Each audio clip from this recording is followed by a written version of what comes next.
మాట్లాడితే మేము బ్రతుకుతామయ్యా. నీ మాటలో స్వస్థత ఉందయ్యా. నీ మాటలో జీవం ఉంటాం. నీ మాటలో ఉన్న జీవాన్ని, నీ మాటలో ఉన్న స్వస్థతని తన మాటలు తండ్రి దయచేసి మీరే మాట్లాడి మమ్మల్ని బలపరిచి స్థిరపరిచి సరిచేసి నీ సంఘాన్ని మహిమదంగా జీవించడానికి సహాయం దయచేయమని యేసు మమ్మల్ని సమస్త మహిమగంతా ప్రభావం మీరు ఆరోపించుకోమని యేసు వారికి శ్రేష్టమైన పోతున్న ఆత్మికులతో ప్రకటన మొదలు చేసి వేడుకొని పొందుకొని ఉన్నాను మా పరమ తండ్రి. అలాగే సమయం మన పాస్టర్ గారు చెప్తాం.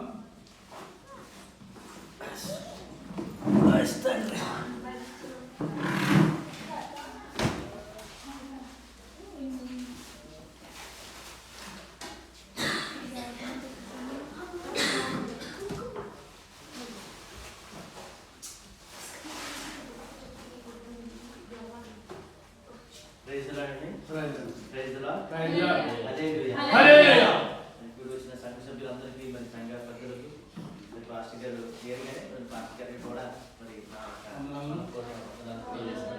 అలాగే మరి ముఖ్యంగా దేవాదేవికి మరి ఈ రోజున ఇలాగే మమ్మల్ని అందరినీ కలుసుకుని చర్చిలో కలుసుకోవడం రోజు ప్రతి వారం విజ్ఞాపన కూడా చర్చిలో కలుసుకోవడం చాలా ఆనందంగా ఉంది. దేవుడు ఇచ్చినటువంటి అవకాశాన్ని బట్టి దేవుడికి కలగాలని కోరుకుంటున్నాను. మరి ఒక చిన్న ప్రార్థనతో స్టార్ట్ చేసుకుందాం. అతి పరిశుద్ధ ప్రేమ కలిగిన మా ప్రియ తండ్రి, మీకే వందనాలు స్తోత్రాలు తండ్రి. ఎంత ప్రభావం చెల్లించుకుంటున్నాను ఆయన. 6 మంత్స్ తండ్రి. ఇదిగో తండ్రి, మరి ఉదయకాల సమయం తండ్రి ఎలా కూడుకుని తండ్రి వాక్య ధ్యానం చేస్తుండగా తండ్రి మీరే మాతో మాట్లాడండి తండ్రి. మాకు సహాయం చేయండి తండ్రి. మాట్లాడేది నేను కాదు కానీ తండ్రి, మరి మాట్లాడేది మీరే. మరి నా ద్వారా తండ్రి మరి మాట్లాడమని, మరి మా యొక్క తండ్రి మా యొక్క ఆధ్యాత్మిక జీవితాన్ని మెరుగుపరచమని తండ్రి, మరి ఇక్కడ ప్రతి ఒక్కరిని దీవించండి. మరి చక్కగా మరి వాక్యాన్ని విని తండ్రి వారి జీవితాలు ఫలింపజేసే దానికి సహాయం చేయమని, మీ యొక్క పరిశుద్ధాత్మ శక్తితో ప్రతి ఒక్కరికి ఇవ్వమని, మరి ఎటువంటి దుష్ట శక్తులు ఏర్పడి లేకుండా తండ్రి, ఎవరి జీవితంలో ఏర్పడి లేకుండా తండ్రి మరి అట్టి కృపను తండ్రి మీ యొక్క పరిశుద్ధాత్మ సహాయాన్ని దాన్ని దయచేయమని నజరేయుడైన యేసుక్రీస్తు నామమున అడిగి వేడుకుంటున్నాము పరలోకపు తండ్రి. ఆమేన్. ఆమేన్.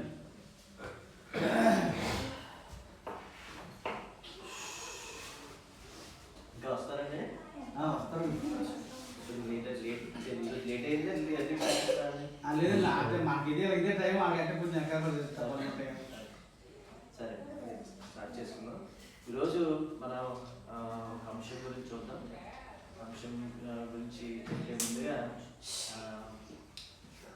జనరల్గా మనం సువార్త చేస్తాం కదండి. అవునండి, సువార్త చేస్తాం. మరి సువార్త చేస్తున్నప్పుడు దేవుడు ఒక వ్యక్తిని ప్రాముఖ్యంగా గుర్తించుకోమన్నాడు.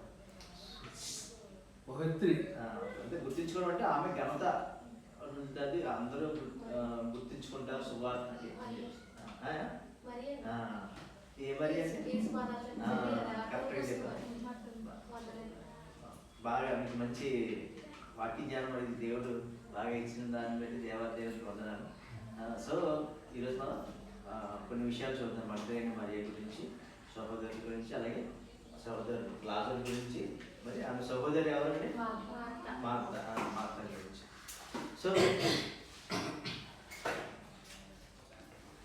మరి మన జీవితాల్లో మరి యేసు ప్రభు వారు మనకు చేసిన మేలుని బట్టి మనకు కృతజ్ఞత కలిగి ఉంటాం కదా.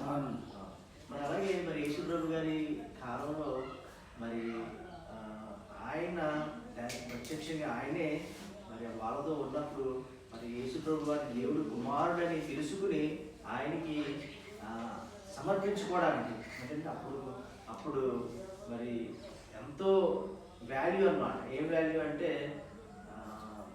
ఆమె ఏం తీసుకొచ్చిందంటే జటామాంసం, గుడ్డి తీసుకొచ్చింది అనమాట. సో ఆ యొక్క అత్తర్ అనేది చాలా కాస్ట్ ఎక్కువ అనమాట. అంత కాస్ట్ మరి భరించి కూడా దేవుని యొక్క కృతజ్ఞత కలిగి ఆయన్ని అభిషేకించాలి అన్నటువంటి కోరికతో మరి మగ్దలేని మరి చూద్దాం. మనం ఒకసారి చూద్దాం మగ్దలేని మరి ఏం చేసింది చదువుకుందాం వాక్యం ద్వారా. యోహాను సువార్త 12వ అధ్యాయం 1-8 చదవండి. కాబట్టి యేసు పొద్దున్న నుండి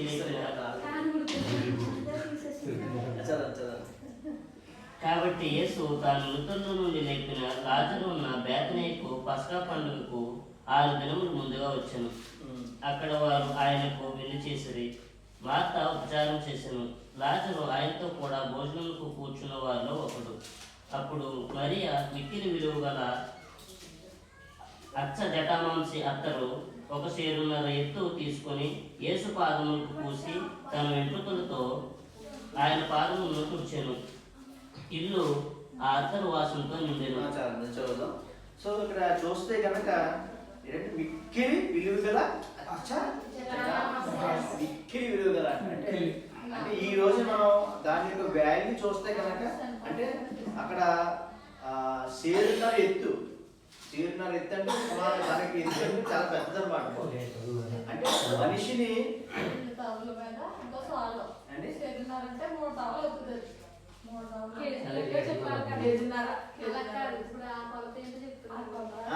అంటే మీరు చెప్పింది కరెక్ట్ అండి. అంటే ఒకప్పుడున్న శరీరానికి ఇప్పుడు ఇంకో తేడా ఉండొచ్చు. యూదులకి వాళ్ళ వాళ్ళ కొలతలు మన కొలతలు తేడా వాళ్ళ కొలత మనం మరి పరిశీలించలేదు కానీ ఇది పెద్దదే అంటే పెద్దదే అని చెప్పేసి తెలుసు. ఎందుకంటే మరి అంత శరీరం ఎత్తు పెద్ద బాటిల్ తీసుకొచ్చిందంటే మామూలు మన సెంటిమెంట్ ఇంట్లో కూర్చుని ఎంత ఉంటుందని ఎంత ఉంటుంది కదా.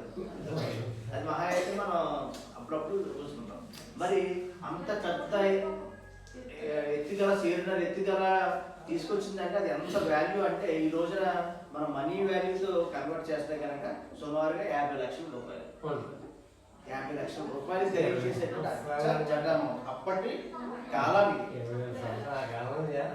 2020 సంవత్సరాల క్రితం 2020 అప్పుడు అంటే సుమారుగా వాళ్ళు సగటు మనిషి సంపాదించే జీతం 6 నెలల జీతాన్ని ఒకేసారి అంటే ఆవిడ అంటే అప్పుడు అంటే జనరల్గా మనం ఒకసారి ఆలోచించాలి. 6 నెలల జీతం మనం 2 నెలల జీతం మనం ఇంకా అడ్వాన్స్గా మనం ఖర్చు చేయగలం. చెప్పాలంటే ఆమెకున్న సంపద అంతా కూడా గొడవపెట్టేసింది అనమాట. దీని అర్థం ఏంటంటే ఆమెకున్నటువంటి ఆస్తులు అన్ని అమ్మేసుకుందని అర్థం. సింపుల్గా చెప్పాలంటే మళ్ళీ వాల్యూలో చూసుకుంటే అంటే దేవుణ్ణి గణపరచాలి, దేవుణ్ణి మహిమపరచాలి అన్నటువంటి దేవుడు యేసుప్రభు వారిని కుమారునిగా అంగీకరించి మరి యేసుప్రభు వారి ఉన్న ప్రేమతో మరి ఆమె తన సమస్తాన్ని అమ్మి యేసుప్రభు వారికి జటామాంసంతో మరి ఇక్కడ చూస్తే కనుక పాదములు పూస్తాను తలవెంట్రుకలు ఆయన పాదములు తుడిచెను. అంత పెద్ద తీసుకొచ్చిందంటే ఉత్తి పాదాలు కడగలేదు కానీ తల నుంచి పోస్తే తల నుంచి అలాగే దిగి పాదాల దగ్గరకు వచ్చి పాదాల దగ్గర వచ్చినప్పుడు పాదాలతో దగ్గర ఉన్న తల వెంట్రుకలతో తుడిచింది అన్నమాట. చూడండి ఎంత ప్రేమ అంటే అసలు. సరే చదువుతాం నెక్స్ట్. ఆయన శిష్యులలో ఒకడు అనగా ఆయనను అప్పగింపనై ఉన్న ఇస్కరియోతు యూదా ఈ అత్తరెందుకు 300 దేనాలను కమ్మి పేదలకు ఇయ్యలేదనను. వాడు ఇలాగ చెప్పినది పేదల మీద ఇక్కడ 300 దేనారులకు అమ్మి అంటే 300 దేనాలు అంటే సుమారుగా 50 లక్షలు అంటే అంత కాస్ట్ అప్పట్లో అన్నమాట. దీన్ని బట్టి 50 లక్షలు సుమారుగా చెప్పారు కదా అంత వాల్యూ చేస్తారు. చదవండి. వాడు ఇలాగ చెప్పినది వేదన మీద శ్రద్ధ కలిగి కాదు గాని వాడు దొంగ అయ్యుండి తన దగ్గర డబ్బు సంచి ఉండినందున అందులో వేయబడినది దొంగిలించు వచ్చాను కనుక అలాగ చెప్పాను. కాబట్టి యేసు నన్ను పాతిపెట్టు జనములకు ఆమెను దీన్ని ఉంచుకొననీయుడి. వేదలు ఎల్లప్పుడూ మీతో కూడా ఉందురు గాని నేను ఎల్లప్పుడూ మీతో ఉండనని చెప్పాను. ఇక్కడ మనం చూస్తే కనుక ఇస్కరియోతు యోధ ఏం చేశారండి? అభ్యంతరం కలగజేశారు కదా, అడ్డుకున్నాడు. అంటే దేవుని యొక్క గొప్పతనాన్ని తెలుసుకోలేకపోయాడు. సర్వలోక రక్షకుడు ఆయన్ని ఎరగలేదు కనుక అక్కడ ఆయనతో ఉంది ఏదో ఒక బాబా అనుకుని ఉండొచ్చు, లేదంటే ఏదో ఒక సంథింగ్ ఏదో ఒక యజమాని లేదంటే సంథింగ్ ఒక ఫాలోవర్గా ఏదో సింపుల్గా ఉన్నట్టు తప్పితే సర్వలోక రక్షకుడు తమతో ఉండడం సంగతి ఆయన గుర్తిరగలేదు. కాబట్టి దాని వాల్యూ ఎలాగా దీనికి వాల్యూ ఇచ్చాడు కానీ సర్వశక్తివంతుడు దేవాది దేవుడు భూమి ఆకాశ గాలి నింగి అగ్ని సర్వ లోకాలు సృష్టించినటువంటి గొప్ప ఉన్నతమైన సృష్టికర్త తనతో ఉన్న సంగతి ఆయన గ్రహించలేదు కనుక మరి ఆయన దేనికి వాల్యూ ఇచ్చారంటే ఎందుకు పనికిరాని అంటే అసలు మనం దేవునితో పోల్చుకుంటే ప్రతిదీ అర్థమే కదా.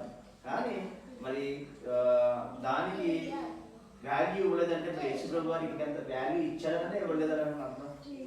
యేసుప్రభు వారిని అసలు ఆయన దేవుడిగా చూడలేదని అర్థం అవుతుంది.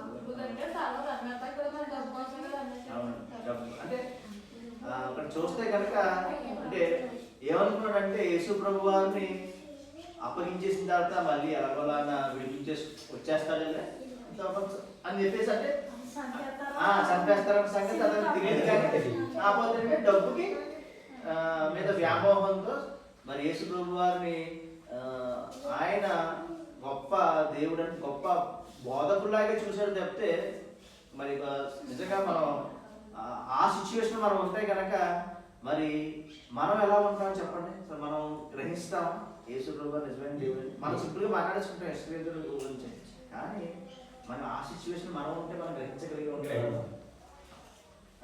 అంటే కన్నులు ఎవరికి తెరవబడతాయంటే ఆయన మరి ఆయన లాగా నీతిగా నిజాయితీగా యథార్థంగా పరిశుద్ధంగా ఎవరైతే ఉంటారో, అంటే తప్పులు చేసినా కానీ తప్పుని పాపాన్ని ఒప్పుకుని ప్రాయశ్చిత్త పడి మరి ఆయన్ని ఎరగడానికి ఆయన క్వాలిటీస్ మనలో ఉంటేనే మనం ఆయన్ని ఎదుగుతాం. అంతే కదండి. చాలా మంది ఫ్రెండ్షిప్ ఎలా చేస్తారంటే ఫ్రెండ్స్ని చేసుకున్నప్పుడు మనలాంటి ఒక భావాలు కలిగినటువంటి వాళ్ళని, మనలాగా ఉన్నటువంటి అభిరుచులు కలిగిన వాళ్ళతో స్నేహం చేస్తాం కదండి. అంతే కదా. అంటే ఏంటి, మనలో ఏమున్నాయో దాన్ని బట్టి మనం ఎదుటి వారిని మనం ప్రేమిస్తాం. అంతే కదా. అలాగే మరి ఇక్కడ ఇస్కరియోతు యోధ మరి ఏదో ఆశించి వచ్చి మొత్తానికి ఏంటంటే అంతా మీకు తెలిసిందే. సో మనం జాగ్రత్తగా చూస్తే కనుక ఇస్కరియోతు యోధ చేసినటువంటి తప్పుదు మామూలు తప్పుదు కాదనమాట అర్థమవుతుంది. సరే మరి ఇక్కడ చూస్తే కరెక్ట్ యోధ అవ్వచ్చు లేకపోతే 12 మంది శిష్యులు ఎవరంటావనే కానీ ఖచ్చితంగా లేఖనం నెరవేర్చబడాలంట. అదే లేఖనాలు నెరవేర్చబడాలి అంటే లేఖనాలు నెరవేర్చబడాలి. తప్పు అంటే ఆ తప్పుకి అక్కడ దేవుడు ఇస్కరియోతు యోధను కాకపోతే ఇంకొక ద్వారా అంటే దేవుడని కాదు కానీ అక్కడ ఏంటంటే అది సిచ్యువేషన్ ఎవరి ద్వారా అన్నా అవుతుంది అని అవుతుంది. అది ఇస్కరియోతు యోధ ద్వారా అవ్వచ్చు, కాకపోతే ఇంకొకరున్నా అవుతుంది. కానీ ఇక్కడ ఏంటంటే ఎవరైతే వీక్ గా ఉంటారో వాళ్ళ ద్వారా అవుతుంది అని అర్థం. మీకు అర్థమవుతుందండి. లేక నెరవేర్చబడాలంటే ఇస్కరియోతు యోధ ద్వారానే నెరవేర్చబడాలి అని కాదు. సంబంధం లేదండి. అక్కడ ఏంటంటే దేవుడికి ఆల్రెడీ ముందుగా తెలుసు కాబట్టి అక్కడ అంటే ఆయన ముందుగానే కొన్ని కోట్ల సంవత్సరాల ముందుగానే గ్రహించగలడు. ఇప్పుడు ఫర్ ఎగ్జాంపుల్ మనం ఏదైనా వండుతున్నాం అనుకోండి, మనం వండుతున్నప్పుడు మనం సరిగ్గా దాని మీద కాన్సన్ట్రేట్ చేయకపోతే కొంతవరకు మనకు ఇది సరిగ్గా రాదులే అని మనం కంచెనే వేస్తాం. అంటే అది ఇంకా పూర్తి అవ్వకుండానే ఒక కంచెనే వచ్చేస్తుంది. అంటే మనకున్న జ్ఞానాన్ని బట్టి, మనకున్న జ్ఞానాన్ని బట్టి కొంత సమయాన్ని బట్టి అంత చేస్తున్నాం. కానీ ఆయన సర్వోన్నతుడు. ఆయన ఎన్ని కోట్ల సంవత్సరాల ముందే చూడగలడు అన్నమాట. అంటే అన్నం వండుతున్నట్టు ఓకే ఇది ఇలాగ ఉందన్నమాట పరిస్థితి అప్పుడే గ్రహించగలడు అనమాట. అప్పటికే తెలుస్తుంది అనమాట. అంటే ఇప్పుడుకున్న మానవాళ్ళని బట్టి ఓకే ఈ మానవుల్లో ఎవడో ఖచ్చితంగా ఉన్న పాపాన్ని బట్టి ఎవడో అప్పగిస్తారు అని లేఖనాలు ఉన్నాయి. కానీ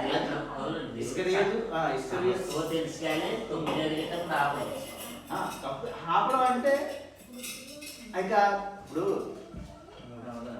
మీరు ఇందాక చెప్పిన ఎగ్జాంపుల్ ఏదో చిన్న మిస్టేక్ మనకు తెలియదు, మిస్టేక్ అని కాదు కానీ మనం చేస్తున్నటువంటి ఏమన్నా వంటకాలు చిన్నది ఏదన్నా తేడా వస్తే మనకి అది అలా అయిపోతుందని తెలుసు కదా. ఇంకా దాన్ని మనం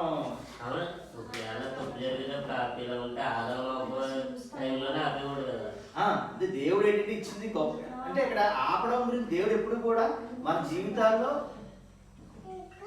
ఆయన మీరు ఇలాగే చేయండి, మీరు ఇలాగే అని మనల్ని ఫోర్స్ చేయడు అంటే ఇస్తారు, చెప్తాడు. మీరు ఇలా వెళ్తే మీ ప్రాబ్లం ఇది, ఇలా వెళ్తే మీ ప్రాబ్లం ఇలా వస్తుంది అని చెప్తాడు. ఇన్స్ట్రక్షన్స్ ఇస్తాడు. అది వెళ్ళకూడదా వెళ్ళాలా అన్నది మనం నిర్ణయించుకోవాలి అంతే. అంటే మనం స్వేచ్ఛ, దేవుడు ఇచ్చిన గొప్ప వరం ఏంటంటే స్వేచ్ఛ. అది ఆ స్వేచ్ఛ స్వతంత్రం. నిజంగా మనుషులకి ఇచ్చినటువంటి గొప్ప స్వతంత్రం ఏంటంటే స్వేచ్ఛ. మనం అన్ని జీవుల్లోకెల్లా ఇచ్చినటువంటి గొప్ప భాగ్యం మనమే, మనకున్న స్వేచ్ఛ. ఎందుకంటే మనం ఆయన రూపంలో చేయబడ్డాం కాబట్టి, మనం ప్రేమించాడు కాబట్టి తన కుమారులకు ఇచ్చినటువంటి స్వేచ్ఛను బట్టి ఆయన ఏది కూడా మన ఎవ్వరిని కూడా బలవంతం చేయలేదు. కాబట్టి మనం చేసుకున్నటువంటి స్వయం కృప అపరాధాలే ఉంటాయి తప్పితే సొంత ఆలోచన. సరే మరి వెనక్కి వద్దాం, చదవండి నెక్స్ట్. కాబట్టి యేసు నన్ను పాతి పెట్టి ఒక 5 కదండి. ఓకే, ఇక్కడ పేదలు ఎల్లప్పుడూ మీతో కూడా ఉందురు కానీ నేను ఎల్లప్పుడూ ఉండనని. మీరు ఇక్కడ జాగ్రత్తగా గమనిస్తే మరి యేసు ప్రభు వారు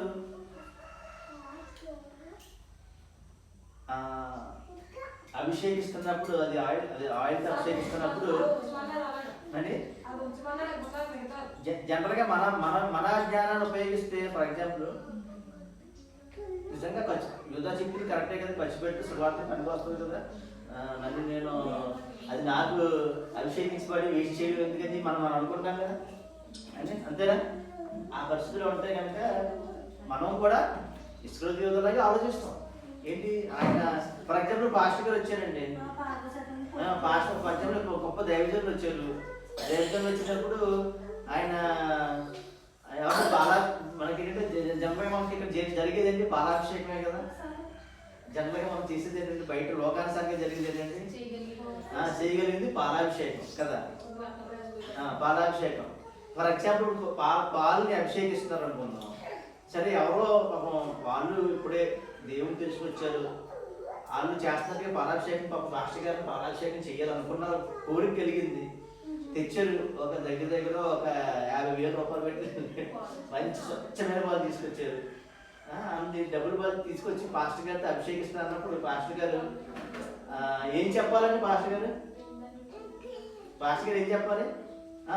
ఏదో బాగుంది నేను అభిషేకిస్తానంటే ఇంకేమన్నా సూపర్, మళ్ళీ పాపం ఎలాంటి ఛాన్స్ మళ్ళీ మనకు రాదు అభిషేకించి అంటాం లేదండి, అనుకుంటాం లేదా మనసులో.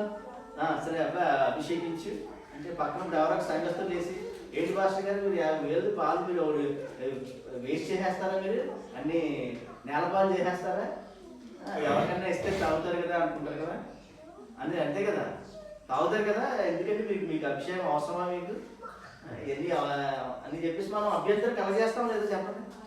కానీ ఆ పాస్టర్ గారు కాబట్టి అంటే అక్కడ ఇస్కరియోతు యోధా కూడా అలాగే అనుకున్నాడు. మీకు అర్థమవుతుందండి? ఇస్కరియోతు యోధా కూడా అలాగే అనుకున్నాడండి. మాస్టర్ గారే అనుకున్నాడు, అంతే, మనిషే అనుకున్నాడు.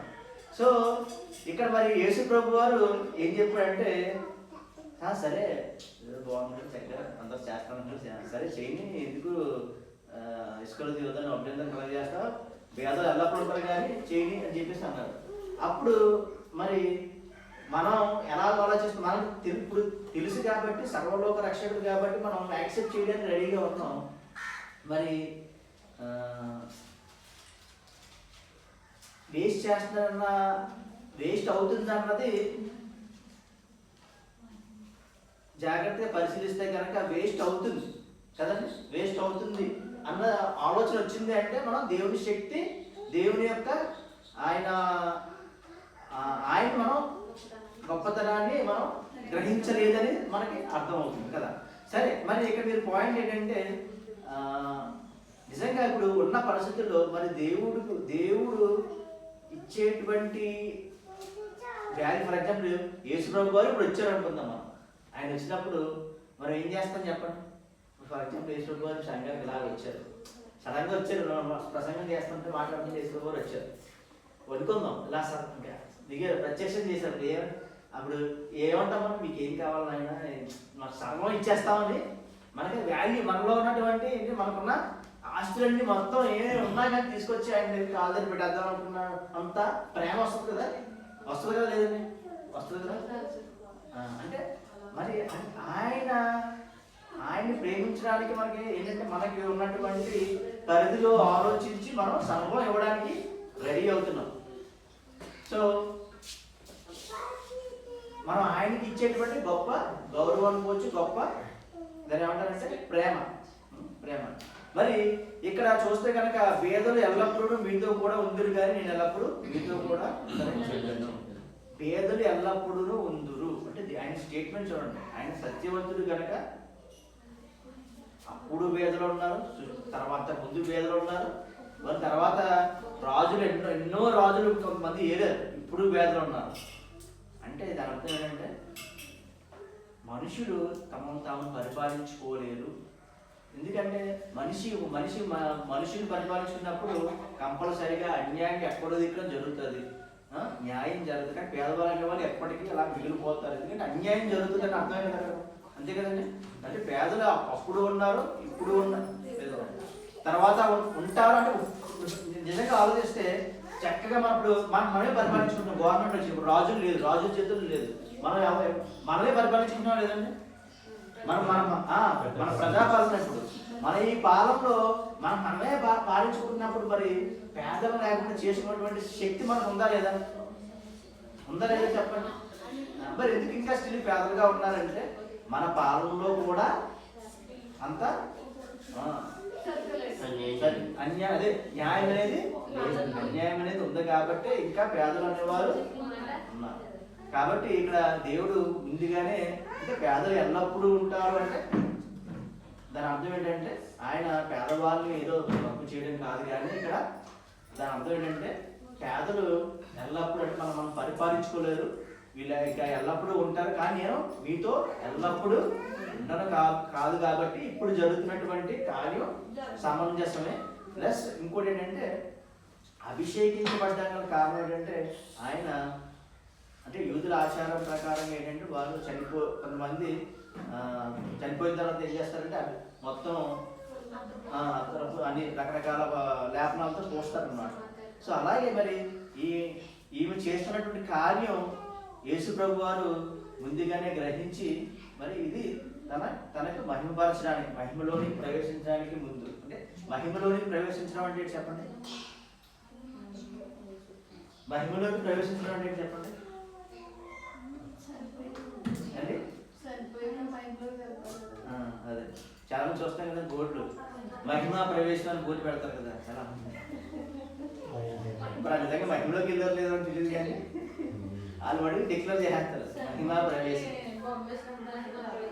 అంటే మహిమలోకి వెళ్ళడం అంటే చనిపోవడం అన్నమాట. అర్థమైందా? అంటే మన నిజంగా గొప్ప దేవుణ్ణి అనుగుణంగా పట్టిన వారు మొత్తం గొప్ప దాన్ని ఏమంటారంటే గొప్ప దేవుని భక్తులు అయితే కనుక ఖచ్చితంగా మహిమలోకి మనం ప్రవేశిస్తాం. కానీ మనం ఈరోజు అందరం కూడా ఉపయోగించేసుకుంటున్నాం మహిమ ప్రవేశం అని చెప్పి. సో ఏదైనా దేవుడు ఆయన అభిషేకించడం ద్వారా ఆయన ఆ గొప్ప భాగ్యం ఎవరికి దక్కిందంటే ఆయన అభిషేకించడం భాగ్యం అది అమ్మగారికి. సరే, మరి నెక్స్ట్ ఇంకోటి చూద్దాం. మత్తయి సువార్త 26:6-13 చదవండి.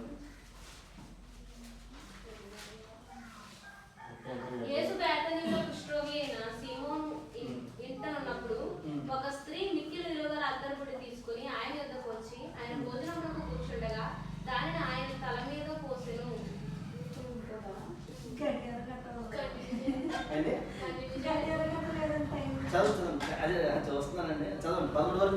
శిష్యులు చూచి కోప్పడి నష్టమెందుకు, దీనిని గొప్ప వెలకు అమ్మి పేదలకు ఇవ్వవచ్చునే అనేది. యేసు ఆ సంగతి తెలుసుకొని ఈ స్త్రీ నా విషయమై ఒక మంచి కార్యము చేశాను, ఈమెను మీరెలా తొందర పెట్టుచున్నారు? పేదలు ఎల్లప్పుడూ మీతో కూడా ఉన్నారు, కానీ నేను ఎల్లప్పుడూ మీతో కూడా ఉండను. ఈమె ఎక్కడ నా శరీరం మీద పోసి నా భూస్థాపన నిమిత్తము దీన్ని చేశాను. సర్వలోకమందు ఈ సువార్త ఎక్కడ ప్రకటింపబడును అక్కడ ఈమె చేసినది ఈమె జ్ఞాపకార్థముగా ప్రశంసింపబడునని మీతో నిశ్చయంగా చెప్పుచున్నానని వారితో అనెను. వారితో అనెను. ఇక్కడ యేసు ఇక్కడ ఇదే సంఘటన మరి మత్తయ్య గారు ఇందాక చదివి ఎవరు రాశారండి? ఇందాక యోహాను గారు రాశారు. మరి ఇక్కడ ఉన్నటువంటి సందర్భం కూడా అదేనా? అదే సందర్భం అండి, అదే కదండి. ఓకే, సరే చూడండి, జాగ్రత్త పరిశీలించండి.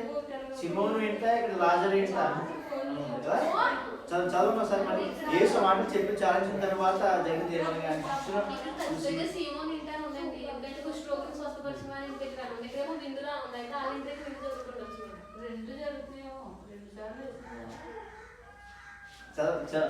చూద్దాం ఒకటొకటి. అప్పుడు ఒకటే చూడండి. అప్పుడు 2 దినములైన పిమ్మట పస్కా పండుగ వచ్చునని. ఏంటంటే ఇక్కడ 2 దినములైన పిమ్మట అంటే 2 దినాల్లో పస్కా పండుగ వస్తుంది అనమాట. ఆ వచ్చే ముందుగానే మరి యేసు ప్రభు వారు సిలువకు అప్పగించబడతారని తెలిసి అప్పుడు ఆయన అంటే ఇక్కడ జాగ్రత్తగా పరిశీలిస్తే కనుక ఆయన చంపడానికి చాలా మంది చూస్తున్నారు. ఏం చేస్తున్నారంటే చాలా మంది చంపడానికి. ఎందుకు చంపడానికి చూస్తున్నారు అంటే దీనికి ముందు ఏం జరుగుతుందంటే అంటే అంత మనం చదివితే మనకి టైం పడుతుంది. కానీ లాజరు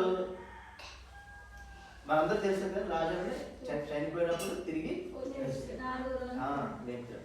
మరి మనం ఇక్కడ మరియా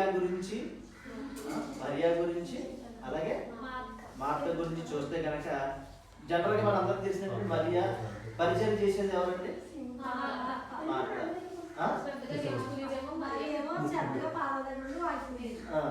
సో ఇక్కడ జాగ్రత్తగా గమనిస్తే మరి దేవుడు ఎవరిని చేస్తుంది మంచి అన్నారు అంటే ఆయన ఉన్నప్పుడు కదా ఆయన్ని వదిలేసి వేరే పనులు చేస్తుంది కాబట్టి అంటే పనులన్నీ తర్వాత చూస్తుంది. ఎందుకంటే ఆయనకు అర్థమైపోతుంది ఏంటి అంటే ఆయన ఎక్కువ రోజులు నేను కొండని ఉండేది కొన్ని రోజుల్లోనే. చూస్తే కనుక పస్కా పండుగ జస్ట్ ఒక 1 వీక్ 10 days ముందు జరిగినటువంటి ఇన్సిడెంట్. కరెక్ట్గా డేస్ తెలియదు కానీ కొన్ని ఇంకా రోజులే ఇంకా వేల లెక్క పెట్టుకోవచ్చు ఆ రోజులు. కాబట్టి ఆ సమయాన్ని మరి మరియా కానీ మార్త కానీ సరిగ్గా ఉపయోగించుకోవడానికి వాళ్ళతో అంటే కదండి. మనం ఎక్కడికంటే పర్మనెంట్గా వెళ్ళిపోతుందంటే మనం ఏం చేస్తాం, వాళ్ళు ఎవరిదన్నా వాళ్ళతో క్లోజ్గా ఉండడానికి టైం అంతా వాళ్ళతో స్పెండ్ చేస్తాం కదా. మరి తెలుసు కాబట్టి ఆ టైం వాల్యూని ద్వారా చెప్పండి.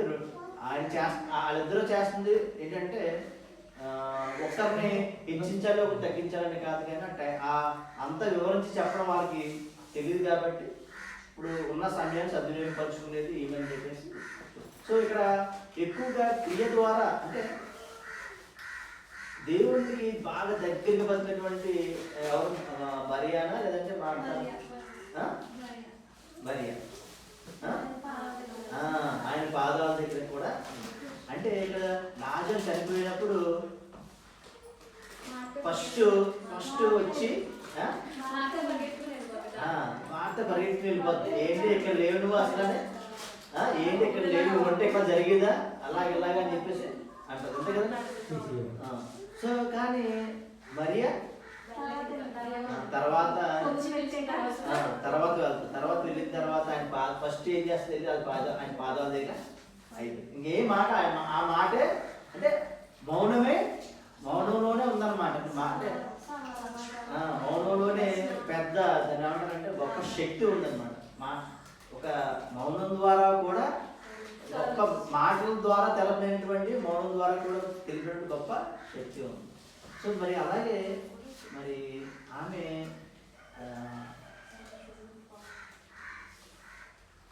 కన్నీటితో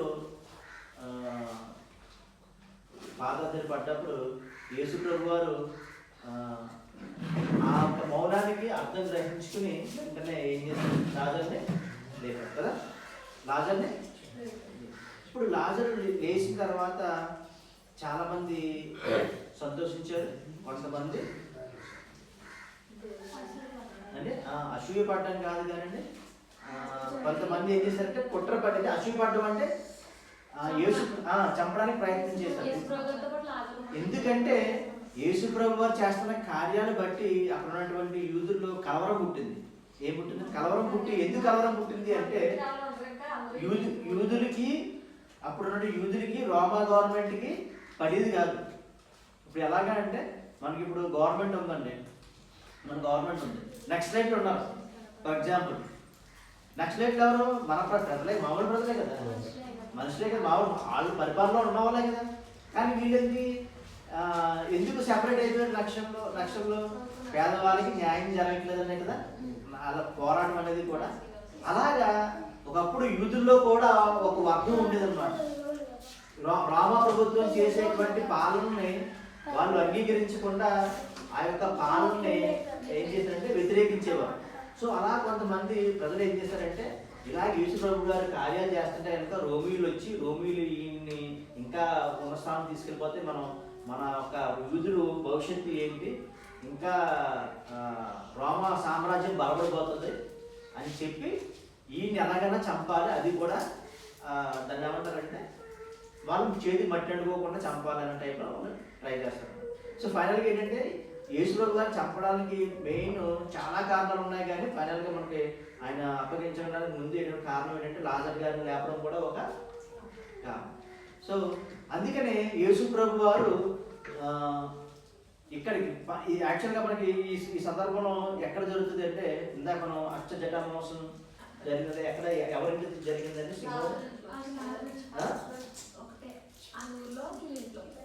ఎక్కడ జరిగింది?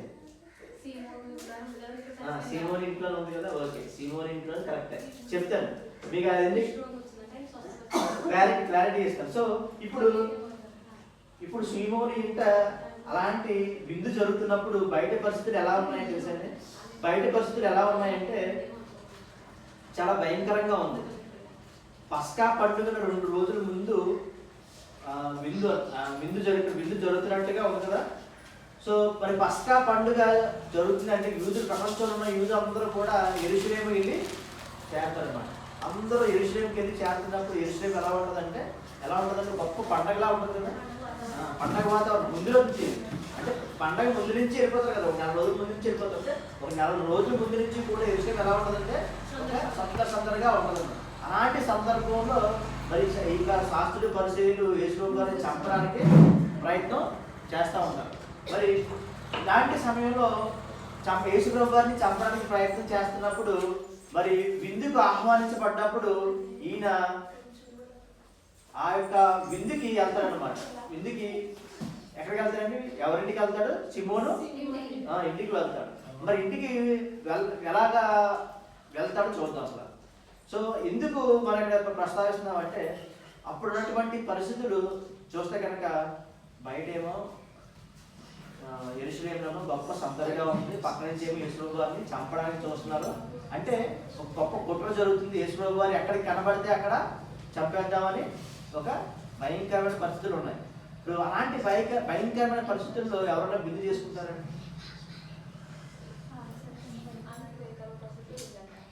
అంటే ఇప్పుడు యేసు గారిని చంపడానికి కుట్ర పడుతున్నారు.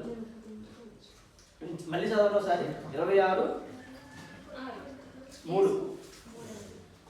ఆ సమయమున ప్రధాన యాజకులను ప్రజల పెద్దలను కయపాను ప్రధాన యాజకుని మందిరములోనికి కూడి వచ్చి యేసును మాయోపాయము చేత పట్టుకొని చంపవలనని ఏకమై ఆలోచన చేసిరి. అయితే ప్రజల్లో అల్లరి కలగకుండానట్లు పండుగలో వద్దని చెప్పుకొనేది. అక్కడ పరిస్థితులు ఎలా ఉన్నాయంటే యేసు గారిని చంపడానికి పెద్ద కుట్ర జరుగుతుంది. సరే, మీరు మనం ఏదన్నప్పుడు సువార్త, ఈరోజు సువార్త ఎలా ఉందంటే పరిస్థితి బయట పరిస్థితులు అయితే బాగోలేదు సువార్త చేయడానికి కదా. ఎన్నో అడ్డంకులు వస్తున్నాయి. మరి ఇలాంటి అడ్డంకులు ఉన్నా కానీ మనం ఏం చేయాలి? సువార్త చేయాలి. ఎందుకంటే ఇక్కడ ఉన్నటువంటి పరిస్థితులు బట్టి చూస్తే కనుక బయట ఆ యొక్క యెరూషలేములో కానీ అక్కడ కానీ పరిస్థితులు భయంకరంగా ఉన్నాయి. మరి యేసు ప్రభు వారు పస్కా పండుగ ముందు విందు చేసుకోవడానికి మరి ఆ విందు అనేది ఎలా జరుగుతుంది అంటారు? బహిరంగంగా అందరికి చెప్పినా జరుగుతుందా అంటే లోపల జరుగుతుంది కదా. లోపల అది గుర్తుంచుకోండి పాయింట్. సరే, మరి నెక్స్ట్ చదవండి. యేసు కుష్ఠరోగి అయిన సీమోను ఇంటనున్నప్పుడు ఒక స్త్రీ మిక్కిలి విలువగల అత్తరుబుడ్డి తీసుకొని ఆయన ఎద్దకు వచ్చి ఆయన భోజనమునకు కూర్చుండగా దానిని ఆయన తల మీద పోసెను. శిష్యులు చూచి కోపపడి ఈ నష్టం ఎందుకు? దీనిని గొప్ప వెలకు అమ్మి బీదలకు ఇయ్యవచ్చునే అనేది. యేసు ఆ సంగతి తెలుసుకొని ఈ స్త్రీని ఆ విషయమై ఒక మంచి కార్యం చేశాను. ఈమెను మీరెలా తొందర పెట్టుచున్నారు? బీదలు ఎల్లప్పుడూ మీతో కూడా ఉన్నారు గాని నేను ఎల్లప్పుడూ మీతో కూడా ఉండను. ఈమె ఈ అత్తరు నా శరీరం మీద పోసి నా భూస్థాపన నిమిత్తం దీన్ని చేశాను. సర్వలోకమందు ఈ సువార్త ఎక్కడ ప్రకటింపబడునో అక్కడ ఈమె చేసినది ఈమె జ్ఞాపకార్థం ప్రశంసించబడునని మీతో నిశ్చయంగా చెప్పుతున్నానని వారితో అనను. మనం ఒకసారి 13వ వాక్యం పరిశీలిద్దామండి. ఇంకా మనం చాలా పరిశీలించాలి. ప్రస్తుతం సందర్భం వచ్చింది కాబట్టి ఇది ఒకటి పరిశీలిద్దాం. సర్వలోకమందు సువార్త ఎక్కడ ప్రకటింపబడినో ఎవరు చేసిందండి? ఈమె చేసింది. ఏమంటే ఎవరు? మరియ చేసింది. మరి మనం సువార్త చేస్తున్నప్పుడు ఈమె చేసిన కార్యం గురించి మనం చెప్పుకుంటామా అండి? చెప్పండి. మరియ చేసినటువంటి కార్యం మనం చెప్పుకుంటామా? పుట్టింది అంటే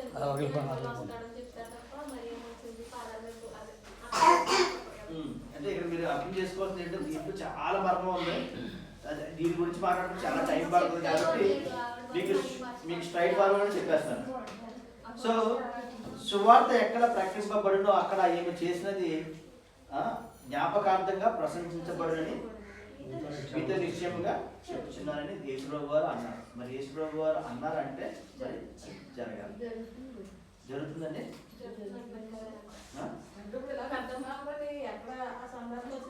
జనరల్గా ఈ సందర్భం ఎప్పుడు వస్తుందంటే ఎక్కువ యేసుప్రభు గారు గుడ్ ఫ్రైడేకి ముందు వస్తుంది. ఇయర్లీ ఒకసారి వస్తుంది. ఈస్టర్ ముందు అంతే కదండి.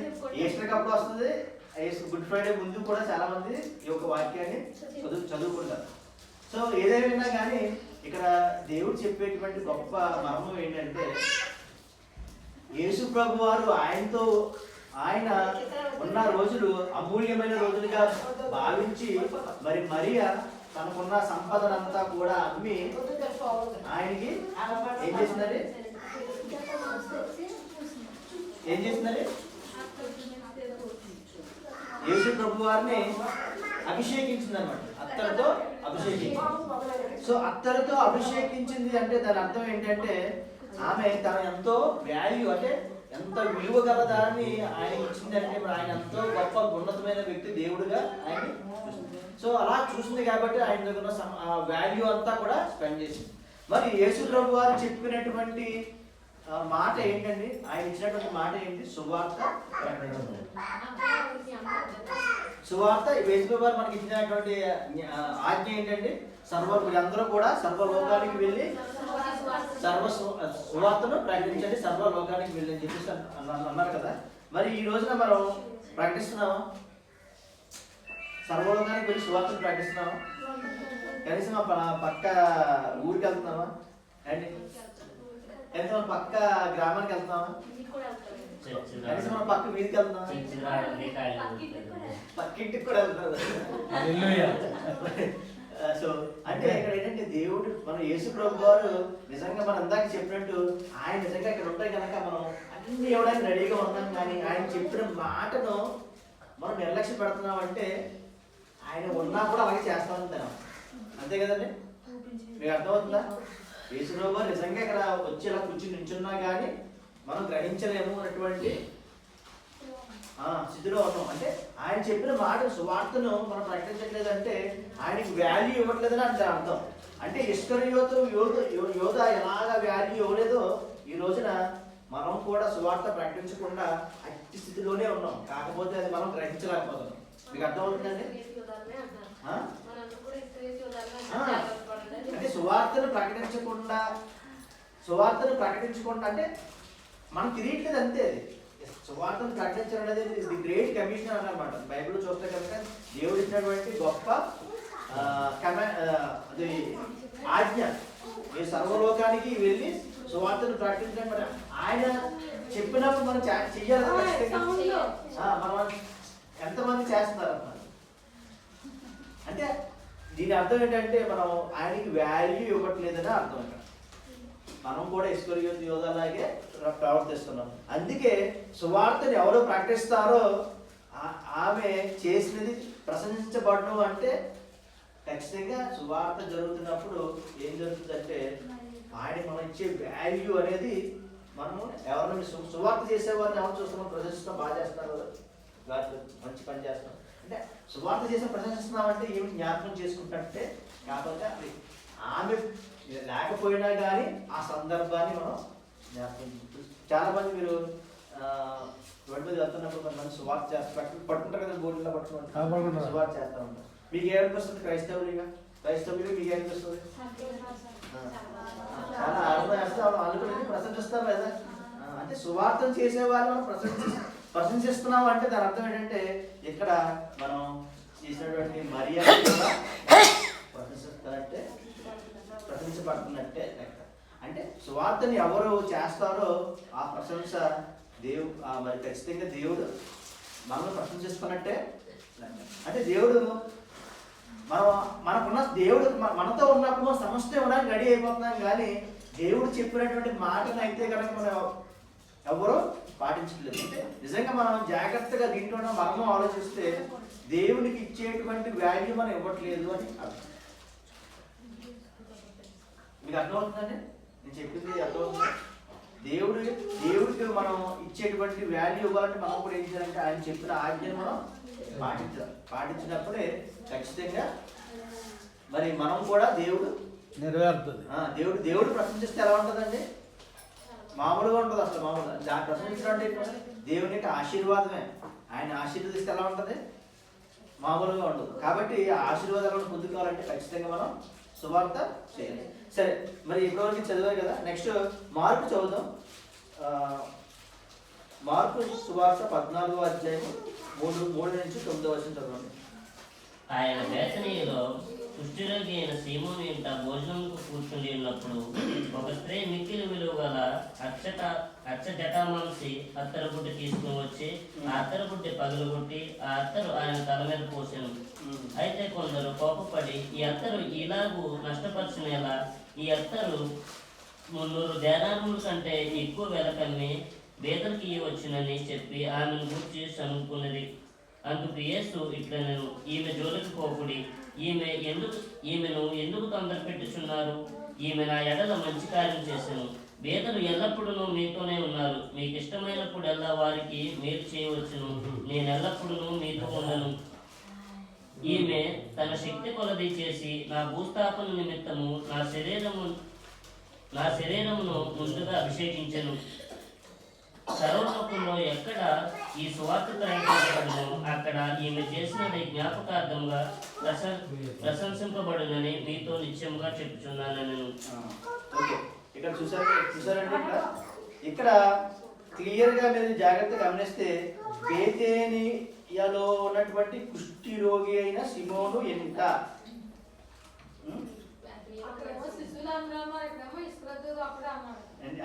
అక్కడ మంచి పాయింట్ బాగా క్యాచ్ చేశారు.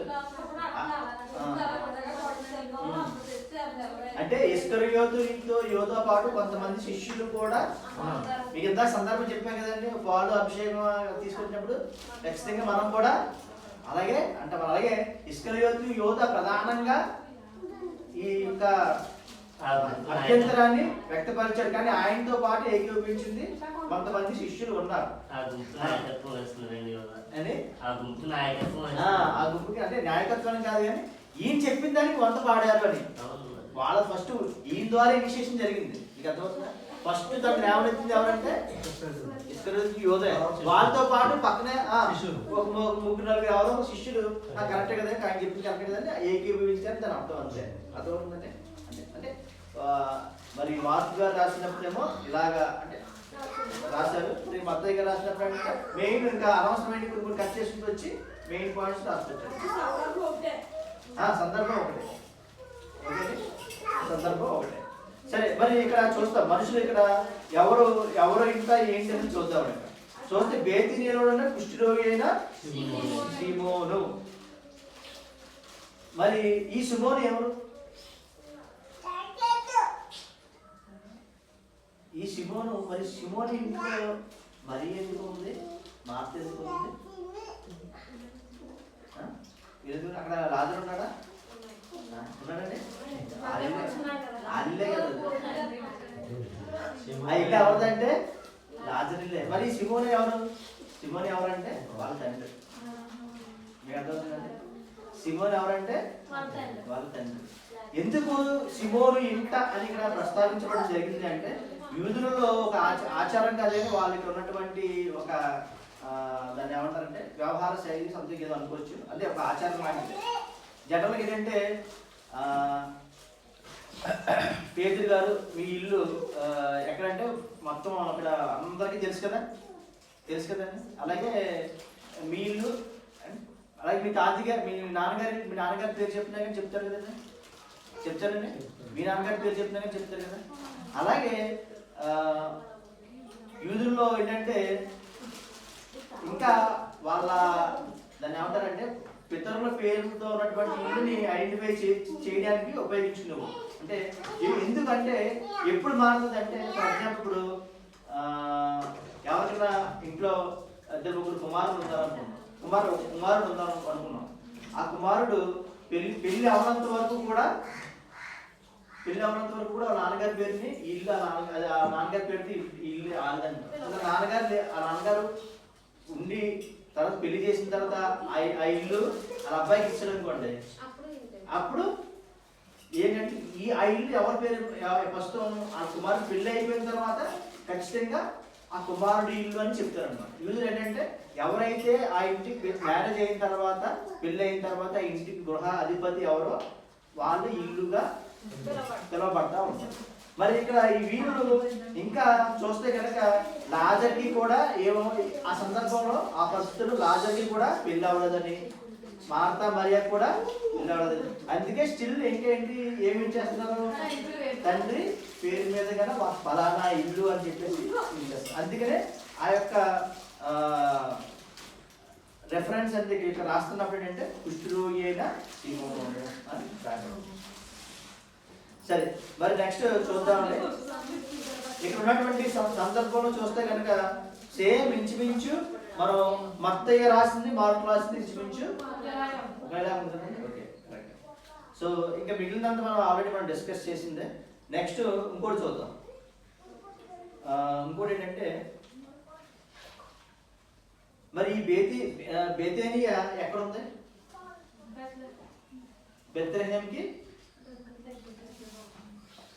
బెత్లెహేంకి దగ్గరగా ఉంది. ఓకే, ఒకసారి మనం ఈ వాక్యం చదువుకుందాం. ఓకే, మళ్ళీ మనం చదువుదామని మత్తయి సువార్త 26 రెండో వాక్యం చదవండి. మత్తయి సువార్త 26 2 దినములైన పిమ్మట చాలు. నెక్స్ట్ 6వ వచనం చదవండి. కుష్ఠరోగి అయిన సీమోను ఎప్పుడు 2 దినములైన, ఇక్కడ ఏంటంటే ఇక్కడ చూస్తే 2 దినములైన పిమ్మట పస్కా పండుగ వచ్చునని అంటుందా. సరే, మళ్ళీ నెక్స్ట్ చదవండి. యోహాను సువార్త 12వ చదవండి. కాబట్టి యేసు తన మృతుల నుండి లేపిన లాజరు ఉన్న బేతనియాకు పస్కా పండుగకు 6 దినముల ముందుగా వచ్చెను. ఏంటంటే 6 దినముల ముందుగా, ఇక్కడేమో 2 దినాలు. ఇక్కడ మీరు జాగ్రత్తగా పరిశీలిస్తే కనుక కాబట్టి యేసు తన మృతుల నుండి లేపిన లాజరు ఉన్న బేతనియ పస్కా పండుగ 6 దినం ముందుగా వచ్చాడు. అంటే 6 దినాల ముందుగానే ఎక్కడికి వచ్చాడండి? బేతనియకు వచ్చాడు. సరే, మరి ఈ బేతనియలో ఉన్నటువంటి పరిస్థితులు ఎలా ఉన్నాయంటే, అప్పుడు పరిస్థితులు చెప్పాను కదండి, చంపడానికి మాయోపాయాల చేత చూస్తున్నారు. సరే, యోహాను సువార్త 11:18 చూద్దాం సార్. బేతనియా యెరూషలేమునకు సమీపమై ఉండేది. దానికి ఇంచుమించు కోసెడు దూరం. ఎంత దూరం అండి? ఎక్కడి నుంచి? బెత్లెహేం నుంచి. సరే, యెరూషలేము నుంచి కోసెడు దూరం అంటే సుమారుగా వాళ్ళ లెక్కలో 2 మైల్స్ అనమాట. 2 మైల్స్ అంటే మనకి మైల్ అంటే ఎంతండి? కిలోమీటర్న్నర పైనే మైల్ అంటే. మనకి ఇక్కడ కిలోమీటర్లో ఉపయోగిస్తాం. ఎందుకంటే మనకి భారతదేశం మనం చాలా చిన్న దేశం, అది చిన్న దేశం కానీ ఒక మోస్తారుగా మిగిలిన దేశాలతో ఇప్పుడు కెనడా కానీ, అమెరికా కానీ, చైనా కానీ, రష్యా కానీ అవన్నీ చాలా పెద్ద దేశాలు. అక్కడ బాగా పెద్ద దేశాలు అనుకోండి, కొలత కిలోమీటర్లు కొలవాలంటే చాలా టైం పట్టేస్తుందని చెప్పేసి ఎక్కువగా లెంత్ ఎక్కువ తీసుకుంటారు. మీకు అర్థమవుతుందా అండి? లెంత్ ఎక్కువ తీసుకుంటారు అనమాట. ఎందుకంటే చాలా దూరం కదా. ఇప్పుడు అదే కిలోమీటర్లు అంటే టైం ఎక్కువ పడతా ఉంటుంది కొలత తీసుకుంటే. అంతే కదండి. ఇప్పుడు మనం అన్నం అదే కూర వండాలంటే 2-3 వండాలంటే దానికి తగ్గట్టుగా తీసుకుంటాం. అదే ఎక్కువ మంది వండాలనుకోండి ఏం చేస్తాం, మన 2-3 వండాలంటే పావు కిలో లోపలనే మన క్యాలిక్యులేషన్ ఉంటుంది. ఎక్కువ మంది వండాలంటే ఆ కేజీలు కాకుండా పావు కిలో లెక్కెట్టుకుంటే మనకి తేలుతుందా? అలా తేలదు. కాబట్టి అది బాగా పెద్ద దేశం కాబట్టి అంత లెంత్ని మైల్స్ ఎందుకు కొలుస్తారంటే ఇంకా కిలోమీటర్ మైల్ కంటే ఎక్కువ కనుక, అంటే సుమారుగా 1 మైలు కిలోమీటర్ అన్నారనమాట. సో మీరు జాగ్రత్తగా గమనిస్తే ఇక్కడ దగ్గర దగ్గర యెరూషలేము నుంచి బేతానీకి ఎంత దూరం అంటే 4.5 కిలోమీటర్లు అనుకోవచ్చు మనం ఎగ్జాంపుల్గా. ఒక సుమారుగా దగ్గర దగ్గర 4 కిలోమీటర్లు అనుకోండి.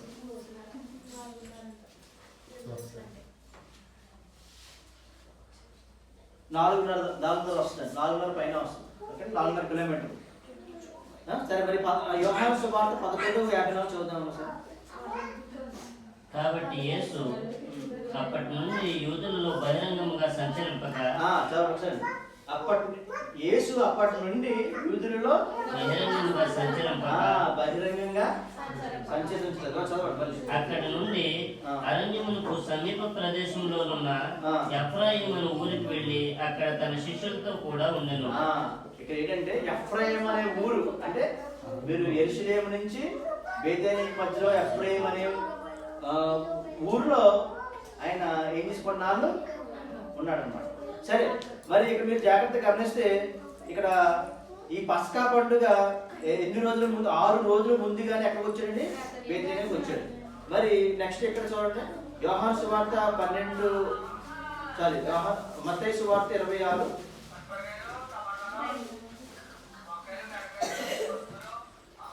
మత్తయి సువార్త 26:2. అక్కడ ఇక్కడ మీరు జాగ్రత్తగా గమనిస్తే 2 దినములైన పిమ్మట పస్కా పండుగ వచ్చి ననియు అందగాని వెళ్ళాడని ఉందా? అంటే ఆయన బేతేనీకి ఎలా ముందే వేరే చోట టెంపరీగా, ఎందుకంటే రహస్యంగా అక్కడ మీకు అర్థం చేసుకోవాల్సింది ఏంటంటే అక్కడ ఉన్నటువంటి విందు ఎలా జరుగుతుందంటే రహస్యంగా, ఎందుకంటే ఈయన కనబడితే చంపేస్తారని చెప్పేసి ఆయన ఇక్కడ జాగ్రత్తగా గమనించాల్సింది ఏంటంటే అక్కడ ఉన్న ఈ 2 రోజుల దినంలో సందర్భం వేరు, 6 రోజుల సందర్భం వేరు. కానీ 6 రోజుల ముందు అయితే కనుక ఇక్కడ పస్కా పండుగ 6 రోజుల ముందు ఉన్న సందర్భం ఇది ఇక్కడ. కానీ 2 రోజుల ముందుగా ఉన్నటువంటి కాన్వర్జేషన్ అన్నమాట. అంటే మీరు ఇంటికి వెళ్ళిన చదవండి, క్లియర్గా చదివితే కనుక మత్తయి 25 చదవండి, అలాగే మార్కు 11 కూడా చదవండి. చదివితే మీకు క్లియర్గా అర్థం అవుతుంది సిచ్యువేషన్. అంటే అదంతా ఎక్స్ప్లెయిన్ చేసుకుంటే చాలా టైం పడేస్తుంది. కాబట్టి ఫైనల్గా ఏంటంటే పస్కా పండుగ ముందు, అంటే కరెక్ట్గా ముందు ఎప్పుడు జరిగింది అంటే పస్కాకి 1 రోజు ముందు జరిగింది. కానీ ఈ కాన్వర్జేషన్ అంతా మనం 6 రోజుల ముందు ఇంటికి రావడం, లేదా 2 రోజుల ముందు ఒక కాన్వర్జేషన్ జరగడం అంతా. కానీ సరే, మరి ఇందాక మీది క్లారిఫికేషన్ శిష్యులు, అక్కడ శిష్యులు ఇది మీకు అర్థమైంది. 6 దినాలు 2 దినాలు అర్థమైంది. అర్థం అవ్వాలంటే అది టైం పడుతుంది. మళ్ళీ చెప్పి దాని ముందు వచ్చిన చదివితే మీకు అర్థం సిచ్యువేషన్. అంటే ఏం లేదు, ఆయన టెంపరీగా వచ్చి ఒక చోట ఉన్నారు, ఆ ఉన్న చోట నుంచి మాట్లాడుతున్న సందర్భం ఉన్నారు. కానీ 6 రోజుల ముందుగానే బేతనీకి వచ్చాడు. బేతనీకి వచ్చాడు అంటే బేతనీలో ఉన్నటువంటి కుష్ఠరోగి ఇంటికి వచ్చాడని అర్థం కాదు కదా. పాయింట్ అర్థమైందా? అంతే, అర్థమైందండి. ఓకే, సరే. నెక్స్ట్ ఫైనల్గా మనం ఇంకొక వాక్యం చదువుకుందాం. లూకా సువార్త 7వ అధ్యాయము 36 నుంచి 50 చదువుతారు.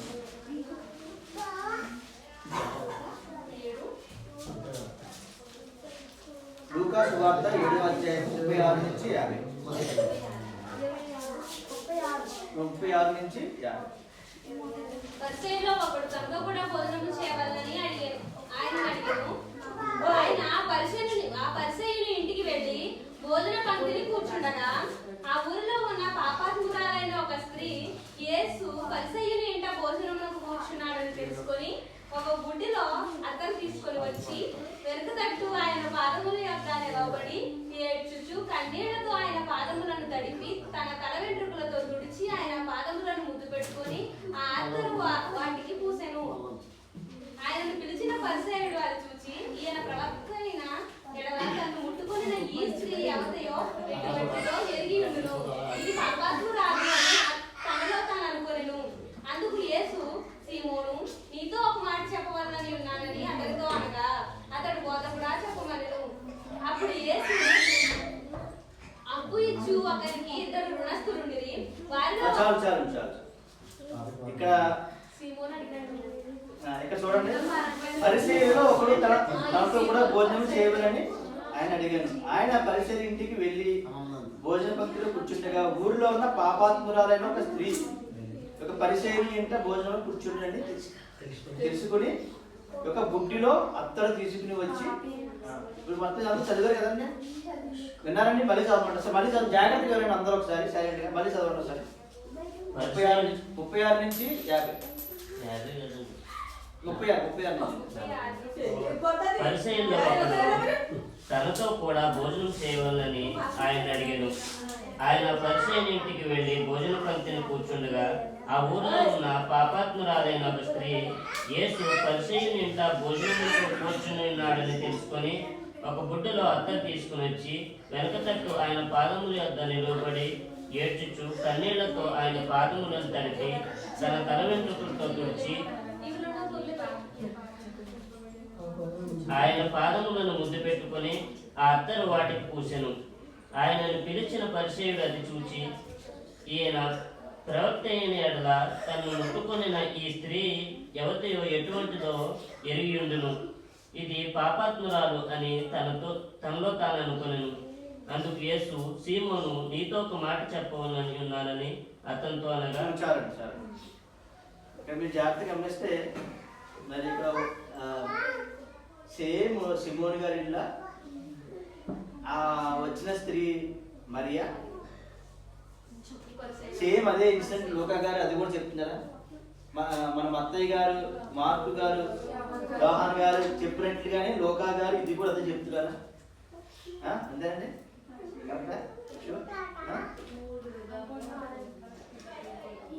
అందుకే 2 సార్లు చదివించాను మీకు.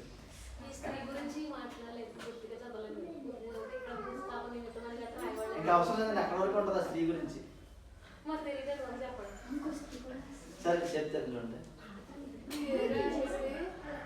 సరే చదవండి. అయితే మీరు ఒకసారి జస్ట్ 2-3 వాక్యాలే కదా, అక్కడి నుంచి చదవండి. 50 నుంచి 50 వరకు చెప్పాను కదా. సరే అయితే అక్కడ కింద వరకు చదవండి, మీకు కాంటాక్ట్ అర్థమవుతుంది.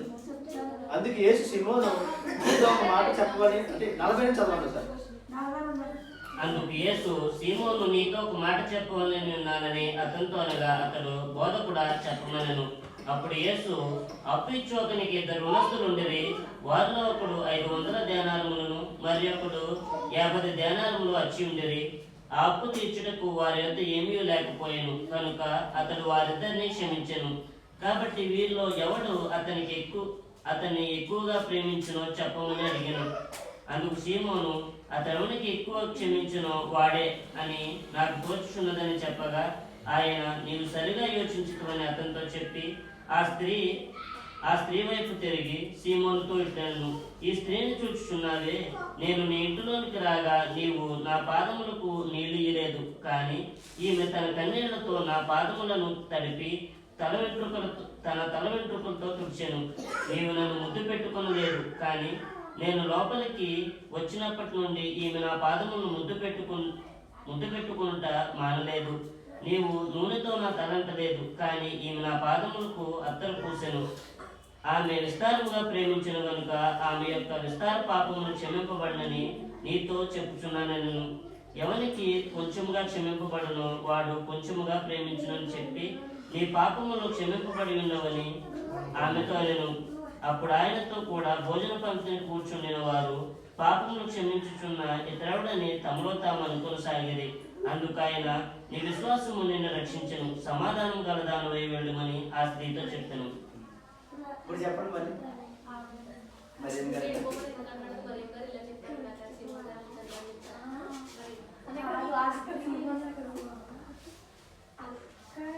మధ్యలో వచ్చారు కదండి, కన్ఫ్యూజన్ గా ఉంటుంది.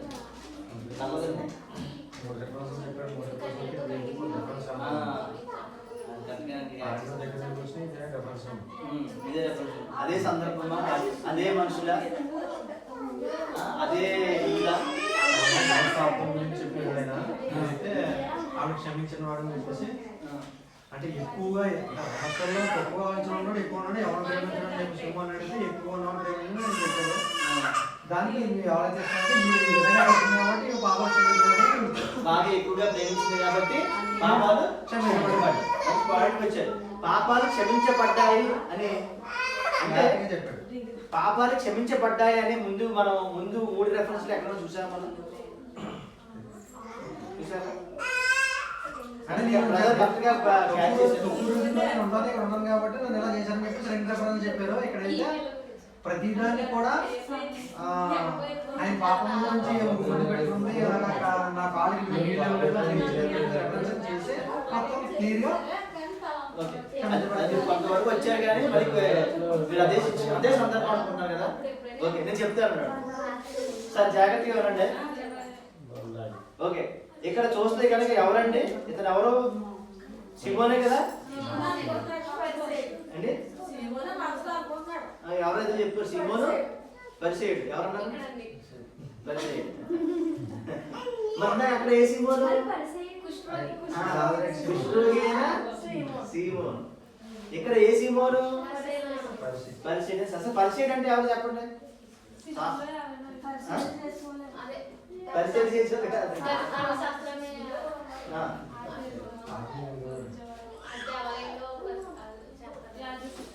యాజకులు వేరు. శాస్త్రులు అంటే యాజకుడు. పరిచయులు అంటే కనుక అదొక అదొక తెగ లాంటిదే. అంటే వాళ్ళు కూడా సెపరేట్ చేస్తున్నారు అనమాట. అంటే ఇప్పుడు క్రైస్తవులు శాఖలు ఉన్నాయి కదండి. ఇప్పుడు మేము సిఎస్ఐ అని, రోమన్ క్యాథలిక్ అని, లూథరన్ అని అలా శాఖలు ఉన్నాయి.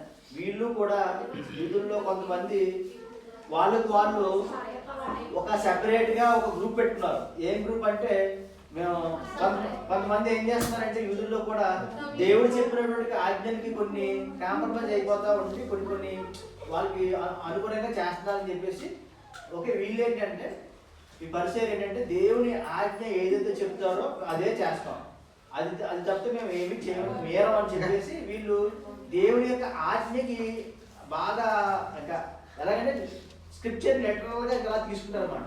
మీకు అర్థమవుతుందా? ఇంకా దానికి అది ఏంటి ముందేంటి వెనకాలేంటి అది అలా ఉండదు. ఎందుకంటే దేవుడు చెప్పాడా ఓకే అని వీళ్ళు ఒక గ్రూప్ ఎలా ఏర్పడిందంటే మిగిలినంతా కూడా కొంతమంది ఇలాగా వాళ్ళ చేస్తారని చెప్పేసి వీళ్ళు ఏంటంటే పరిస్థితి ఓకే మనం ఇలా ఉందాం, దేవుడు మనకి ఇలా చెప్పాడు కాబట్టి మనం ఈ రూల్స్ పాటిద్దాం, మనం ఇలాగే ఉండాలి అని సెపరేట్గా వాళ్ళకంటూ ఒక ఏంటంటే సిద్ధాంతాలు పెట్టుకున్నారు అన్నమాట. అంటే అప్పుడు ఉన్నటువంటి ధర్మశాస్త్రంలో ఉన్నటువంటి వాటిని లిటరల్గా తీసుకుని వీళ్ళు ఒక సెపరేట్ చేయబడ్డ గ్రూప్. మీకు అర్థమవుతుందండి? ఒక తెగ కమ్యూనిటీ. సో వాళ్ళుగా వాళ్ళు ఏమనుకుంటారంటే మేము పవిత్రులమి. పరిశీలి అంటే వాళ్ళకి మేము పవిత్రులమి పరిశుద్ధులమి మేము చేస్తుంది కరెక్ట్ అన్న ఒక గ్రూప్ అన్నమాట. ధర్మశాస్త్రం ప్రకారంగా చేస్తున్న వాళ్ళని వాళ్ళు ఎగ్జాక్ట్ ఇలా చేస్తున్న వాళ్ళని ఓకే వీళ్ళు ఏంటంటే ఓకే వీళ్ళు యూదులలో వీళ్ళు దేవుడు ఎగ్జాక్ట్ గా దేవుని యొక్క ఆజ్ఞల్ని పాటిస్తున్నవారు అని ఒక గ్రూప్ అన్నమాట.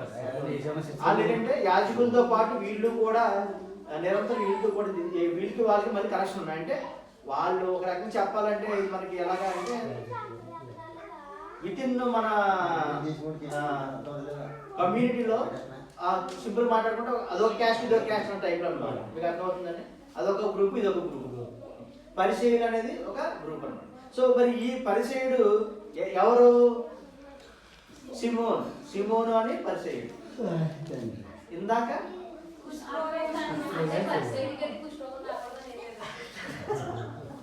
ఓకే మంచి పాయింట్ చెప్పారు. కుష్ఠరోగి అప్పుడు మరి మీరు చెప్పినట్లుగా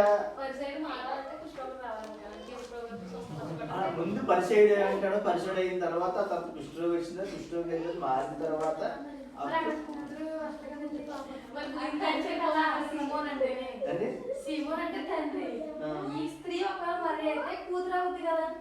ఎవరు?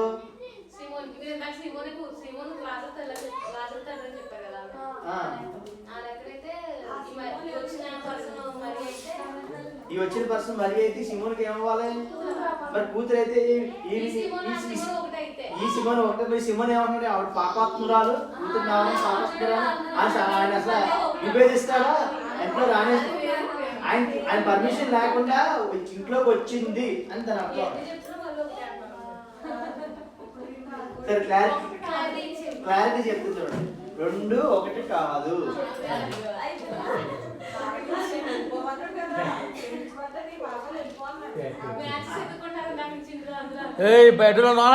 ఓకే, సో ఇది చాలా కన్ఫ్యూజ్ గా ఉంటుంది. చాలా మంది కన్ఫ్యూజ్ పడతారు. అందుకే చెప్తామని చెప్పేసి నేను ఈరోజు చెప్పింది. ఇది యాక్చువల్గా ఈ మెసేజ్ ఫస్ట్ నేను తెలుగులో వాక్యం చెప్పినప్పుడు నేను ఫస్ట్ చెప్పిన మెసేజ్ ఇదే. సేమ్ మీకు ఏం చెప్తున్నానో అదే నా ఫస్ట్ తెలుగు మెసేజ్ అన్నమాట.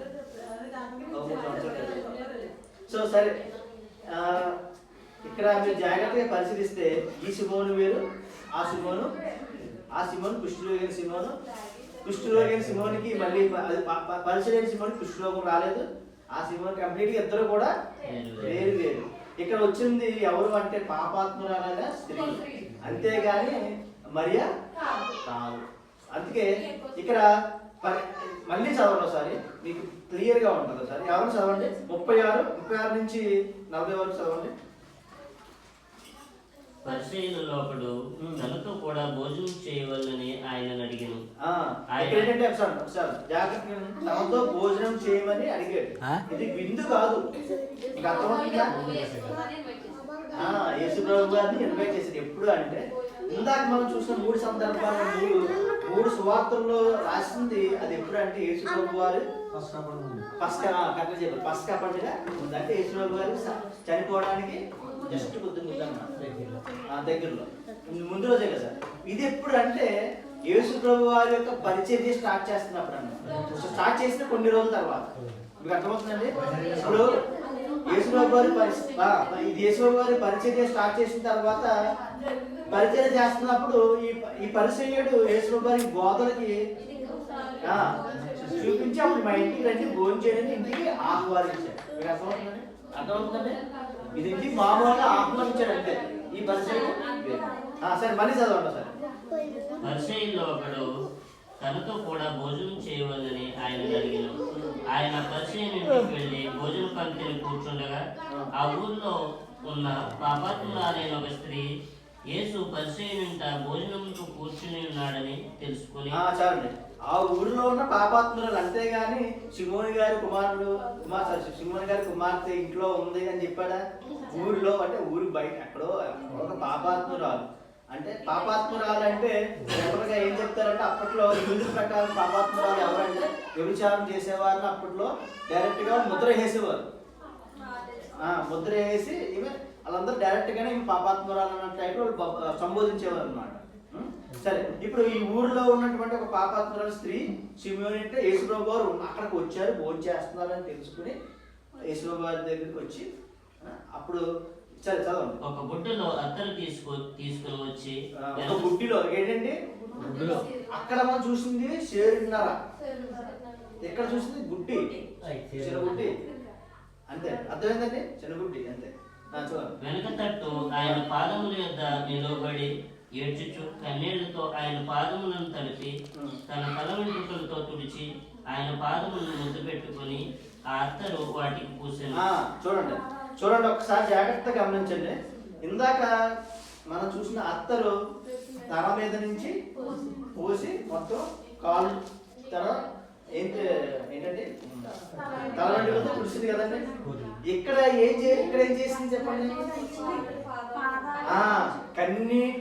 కన్నీటితో పాదాలు కడిగింది. తర్వాత అప్పుడు అత్తరు పూసింది. ఓకే అండి. తర్వాత అత్తరు పూసి తన తల వెంట్రుకలు తుడిచిన తర్వాత ఆ పాదాలను ముద్దు పెట్టుకుని అత్తరు వాటిని పూసాను అంతే. అత్తరు ఏం చేసింది? తర్వాత కన్నీరు తుడిచేసిన తర్వాత అత్తరు పూసింది. తర్వాత ఆయనను పిలిచిన పరిసయ్యుడు అది చూచి మరి ఇంట్లోకి ఇన్వైట్ చేసిన తర్వాత ఇప్పుడు మరి నిజంగా ఇప్పుడు కూతురు అయితే కనుక అలా అంటాడంటే సరే క్లియర్గా ఇచ్చాడు కదా అక్కడ ఊర్లో ఉన్నటువంటి ఒక స్త్రీ క్లియర్గానే అక్కడ ఇచ్చాడు. సరే మళ్ళీ దాని గురించి మనం డిస్కషన్ అవసరం లేదు. సరే నెక్స్ట్ చదవండి. ఆయనను పిలిచిన పరిచయుడు అది చూచి ఈయన ప్రవక్త అయిన యెడల తనను ముట్టుకున్న ఈ స్త్రీ ఎవరితో ఎటువంటిదో ఎరిగి ఉండును, ఇది పాపాత్మురాలని తనలో తాను అనుకున్నాడు. ఏంటంటే ఊరిలో ఉన్నటువంటి ఈమె ఒక పాపాత్మురాలని చెప్పేసి ఊరిలో అందరికి తెలుస్తుంది కదా.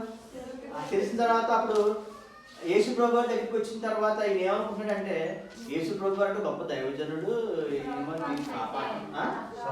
అదే ప్రవక్త, అదే గొప్ప ప్రవక్త అంటే ఈయన పరిచయుడు ఎలా ఉన్నాడంటే యేసు కుమారుడిగా నేను తెలుసుకోలేదు కానీ గొప్ప ప్రవక్త, మన భాషలో ఒక గొప్ప దైవజనుడు, గొప్ప పాస్టర్ గారు అని ఒక గొప్ప బిషప్ అన్న టైప్లో అనమాట. మీకు అర్థమవుతుందండి? సరే సరే చూసిన తర్వాత మన మనసులో అనుకున్నాడు అనమాట, ఇదేంటి ఎంత గొప్ప ప్రవక్త అయ్యుండి మరి ఈ స్త్రీతో మరి ఇలాగా ఎందుకు దగ్గరికి ఆడిస్తున్నాడని చెప్పేసి తనలో తాను నొచ్చుకున్నాడు అనమాట. అప్పుడు యేసు ఆయనకు ఒక ఉపమానం చెప్తాడు. ఆ ఉపమానం చదివారు కదా ఇందాక, అర్థమైంది కదండి? మాకు కావాలంటే మళ్ళీ ఇంటికి చదవండి. సరే మరి ఇక్కడ ఈ స్త్రీ చూస్తే కనుక చిన్న గుడ్డుదొడ తీసుకొచ్చింది, పాదాలకు మాత్రమే పూసింది. ఇక్కడ ఆమె అభిషేకం చేయలేదు.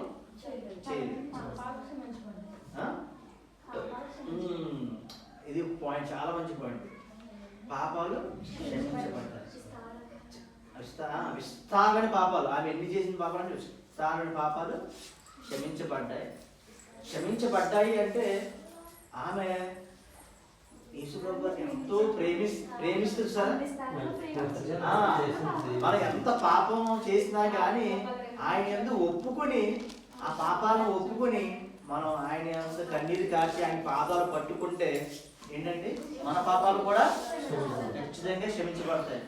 ఖచ్చితంగా ఒకసారి క్షమించబడిన తర్వాత మళ్ళీ మనం ఒక్కొక్క తన వాంతి తిరిగినట్టు మళ్ళీ మనం వెనక్కి వెళ్ళకుండా మళ్ళీ మనం ఆ యొక్క ధన్యతలోనే ఆ యొక్క ఆశీర్వాదాల్లోనే మనం ఉండాలి తప్పితే మళ్ళీ మనం వెనుదిరిగి చూడకూడదు. సో అందుకనే ఇక్కడ యేసు ప్రభు వారు ఈమె చేసింది అదే ఆ సందర్భం ఈ సందర్భం ఒకటే అనుకుంటే కనుక ఈ సందర్భం ఈమె కూడా సువార్త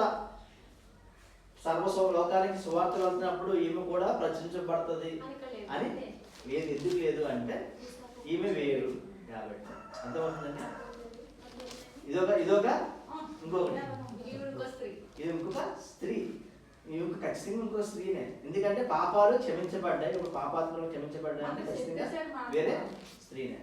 ఓకేనా? సరే నెక్స్ట్ మీరు జాగ్రత్తగా డిఫరెన్సెస్ చదువుతాం. అప్పుడు ఒకసారి చెప్పండి క్వశ్చన్. ఇంకా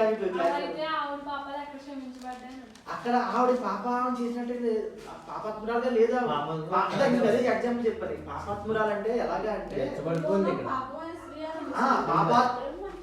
పాపాత్మురాలు స్త్రీ అంటే ఆ ఊరిలో ఒకప్పుడు యూదులు ఈ పాపాత్మురాలని ఎలాగంటే ముద్ర వేసేవారంటే ఊరిలో వ్యభిచారం చేసేటువంటి స్త్రీలని పాపాత్మురాలని ముద్ర వేసేవారు, చెప్పగలిగారు. అంటే అందుకనే ఇక్కడ పాపాత్మురాలని సంబోధిస్తున్నాడు అన్నమాట.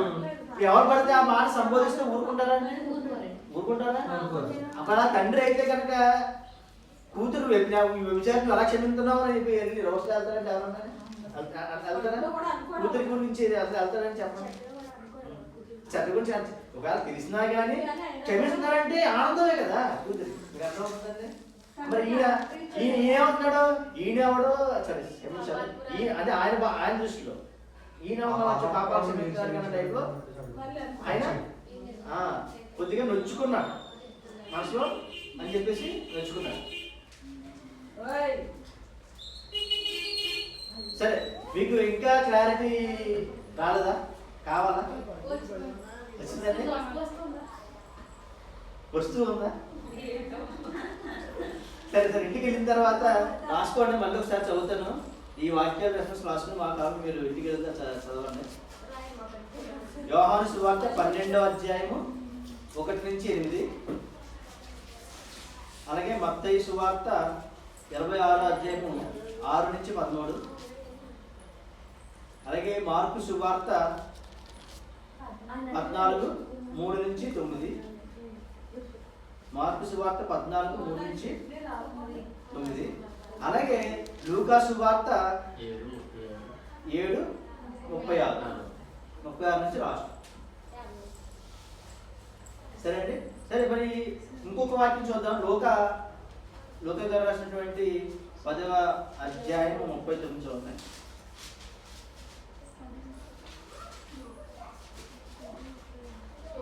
ఆమెకు మరియా అను సహోదరి ఉండేది. సో లూకా సువార్త 10:39 ఏంటంటే ఆమెకు మరియా అను సహోదరి ఉండెను. మరియా అంటే ఏంటంటే ఏం చెప్తున్నారంటే ఆమెకు మరియా అను సహోదరి ఉండను. ఎవరికి? మార్తకి. ఈమె యేసు పాదముల యొద్ద కూర్చుండి ఆయన బోధ వినుచుండెను. ఇక్కడ ఏంటంటే మార్త అని ఒక స్త్రీ ఆయన తన ఇంట చేర్చుకుని ఆమెకు మరియు ఆమె అక్కడ వాళ్ళ గురించి చెప్తారు అనమాట. మార్త విస్తారమైన మనం తెలుసు కదండి. మార్త విస్తారమైన మరి పెట్టుకుని ఇదంతా మనకు తెలిసిందే. ఏంటంటే ఈ యొక్క మార్త మరియా వాళ్ళ యొక్క రిలేషన్ గురించి క్లియర్గా మనం అర్థం చేసుకోవడం కోసం ఈ రెఫరెన్స్ మీకు చదువు. అలాగే యోహాను సువార్త 11:32 చదవండి. 11 ఒక పక్కనే. అంతటా మరియ యేసు ఉన్న చోటికి వచ్చి ఆయనను చూచి ఆయన పాదముల మీద పడి, ప్రభువా నీవు ఇక్కడ ఉండి నీ ఎడల నా సహోదరుడు చేయగలడు. ఇందాక మీకు చెప్పాను కదండి, పాదం మీద పడినటువంటి మరియా. సో అంటే ఎందుకు చదివించారంటే ఈ మరియా అసలు మనం ఆ స్త్రీ అన్న ఆవిడకి పేరే లేదు. పేరు లేదంటే అదే దీంట్లో రాయలేదు అని అర్థం. పేరు పెట్టలేదు. ఓకే, ఇందులో లేదు. సో ఇందులో లేదంటే ఇందులో రాయబడలేదు. ఎందుకంటే ఆమె గురించి ఆ పాపాత్మురాలు స్త్రీగానే ఆ యొక్క ప్రజల్లో నానుడి అంటే ఏంటి, కొంతమంది పేర్లు వాళ్ళు చేస్తున్నారు. ఫర్ ఎగ్జాంపుల్ పలానా పుల్లయ్య గారు మామిడికాయలు అంటారు, మామిడికాయలు పుల్లయ్య అంటారు. ఊళ్ళోకి ఎవరు అమ్మట్లేదు అనుకోండి, మామిడికాయలు పాల ఇంటికి వెళ్ళమ్మ అంటారు. పాలు ఊళ్ళో ఎవరు పాలు అమ్మట్లేదు, పాల ఇంటికి వెళ్ళి ఊరికి తెమ్మంటే ఆ పాల ఇంటి ఊళ్ళు ఒకరే ఉంటారు కదా. అర్థమవుతుందండి. అందుకని వాళ్ళకి అవసరం లేదు కాబట్టి రాయించలేదు. ఖచ్చితంగా ఆ సందర్భం ఈ సందర్భం లేదు. ఓకే అండి. సరే మరి ఇక్కడ మీరు గమనించాల్సిన విషయం టైం ఎంత అవుతుందండి? అంటే టైం వాచ్ చూస్తున్నాను, ఎక్కువ చెప్పేస్తున్నానేమో.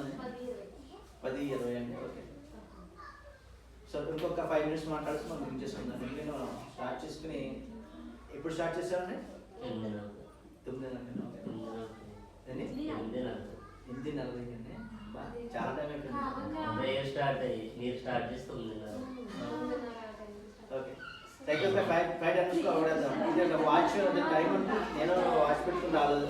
సరే, ఫైనల్గా మీరు ఇప్పుడు వరకు చెప్పినటువంటి ఈ యొక్క అంశాన్ని చూసారు కదా.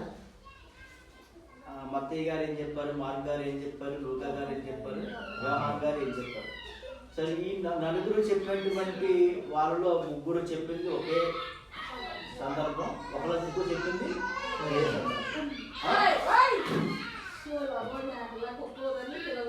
ఇప్పుడు లూకా గారు చెప్పింది ఏంటంటే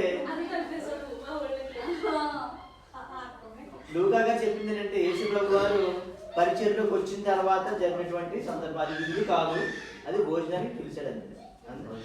ఆమె మరి కాదు, ఖచ్చితంగా ఏంటంటే ఆమె ఒక స్త్రీ పాపాత్మురాలు స్త్రీ.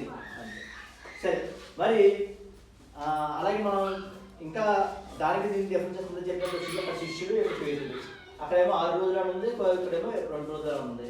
అన్నీ క్లారిటీ వచ్చినాయి కదండి. ఎన్ని చూస్తే వరుసగా ఏంటంటే బ్యాగ్లో పెట్టుకుని చదవాలండి.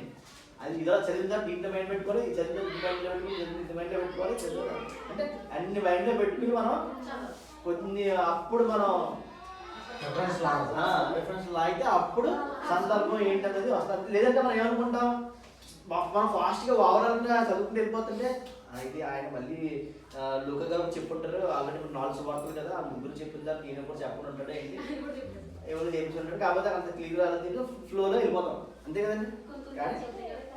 కాబట్టి ఇక్కడ మనం గమనించాల్సింది ఏంటంటే ప్రధానంగా యేసు ప్రభు గారి యొక్క జీవితంలో ఎక్కువగా పాత్ర పోషించినటువంటి వారు ఎవరంటే ఎక్కువగా పాత్ర పోషించినటువంటి ఆయన జీవితం, ఆయన జీవించిన పుట్టినప్పటి నుంచి చనిపోయి తిరిగి లేచి పరలోకానికి వెళ్ళిపోయే వరకు కూడా ఎవరు పుట్టినప్పటి నుంచి కూడా ఎక్కువగా ఆయన్ని బాగా ప్రేమించింది ఎవరండి? మీరైతే కాదు, మీరైతే మనమైతే కాదన్న సార్ క్షమించారు, మనమైతే వీళ్ళు. ఎందుకంటే వీళ్ళని ఎందుకనంటే స్త్రీలు. యేసు ప్రభు వారు స్త్రీలు, యేసు ప్రభు గారు స్త్రీలను ప్రేమించినట్టుగా మరి మగవారు ఎవరు కూడా అంతలాగా ప్రేమ. ఎందుకంటే యేసు ప్రభు వారి జననం చూసుకోండి. యేసు ప్రభు వారి జననం మరియమ్మ గారు అలాగే యోహాను గారు, అదే యోహాను గారు అమ్మ ఎలిజబెత్, మరి మరియమ్మ గారికి ఎలిజబెత్కి ఉన్న సహవాసంతో కూడా పుట్టినప్పటి నుంచి పుట్టినప్పటి నుంచి యేసు ప్రభు వారికి పెద్ద అయిన తర్వాత మళ్ళీ యేసు ప్రభు వారు పరిచయంలోకి వచ్చిన తర్వాత మరియా మార్త, అలాగే మరి ఈ పాపాత్మ, అలాగే మళ్ళీ మగ్దలేని మరియా, ఇంకో మరియా ఉంది మగ్దలేని మరియా, మరి ఆ మరియని తీసుకుంటే ఇంకా కనుక చేయబోతున్నాం. సరే, ఇలా చూస్తే కనుక మరి యేసు గారు చనిపోక ముందు కూడా ఆ స్త్రీలు ఆయన పట్ల చూపించారు ప్రేమ. మరి చనిపోతున్నప్పుడు ఎవరు ఉన్నారని దగ్గర? ఎవరు వచ్చారండి? ఎక్కువ స్త్రీలే వచ్చారండి. మిగిలిన మగవాళ్ళందరూ కూడా పారిపోయారు. దగ్గర ఉంది ఎవరంటే స్త్రీలే. యేసు గారు సిలువలు ఎక్కినప్పుడు కూడా దగ్గర ఉంది స్త్రీలే.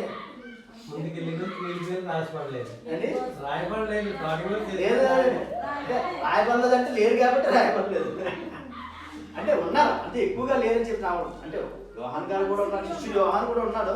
కాకపోతే మరి మిగిలిన వాళ్ళందరూ ఏమైపోయారు అంటే చూసారా? మరి యేసురావు గారు మరి కొన్ని అయిపోయింది.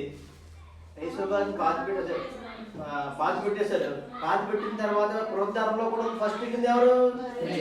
స్త్రీలే. మరి తర్వాత పునరుద్ధారం అయిన తర్వాత మళ్ళీ కనిపించింది కూడా స్త్రీలే కనిపించారు. ఫస్ట్ కనిపించింది కూడా మరి ఆయన మళ్ళీ ఆరోహణకి అయినప్పుడు కూడా అక్కడ ఎక్కువగా ఉన్నది స్త్రీలే.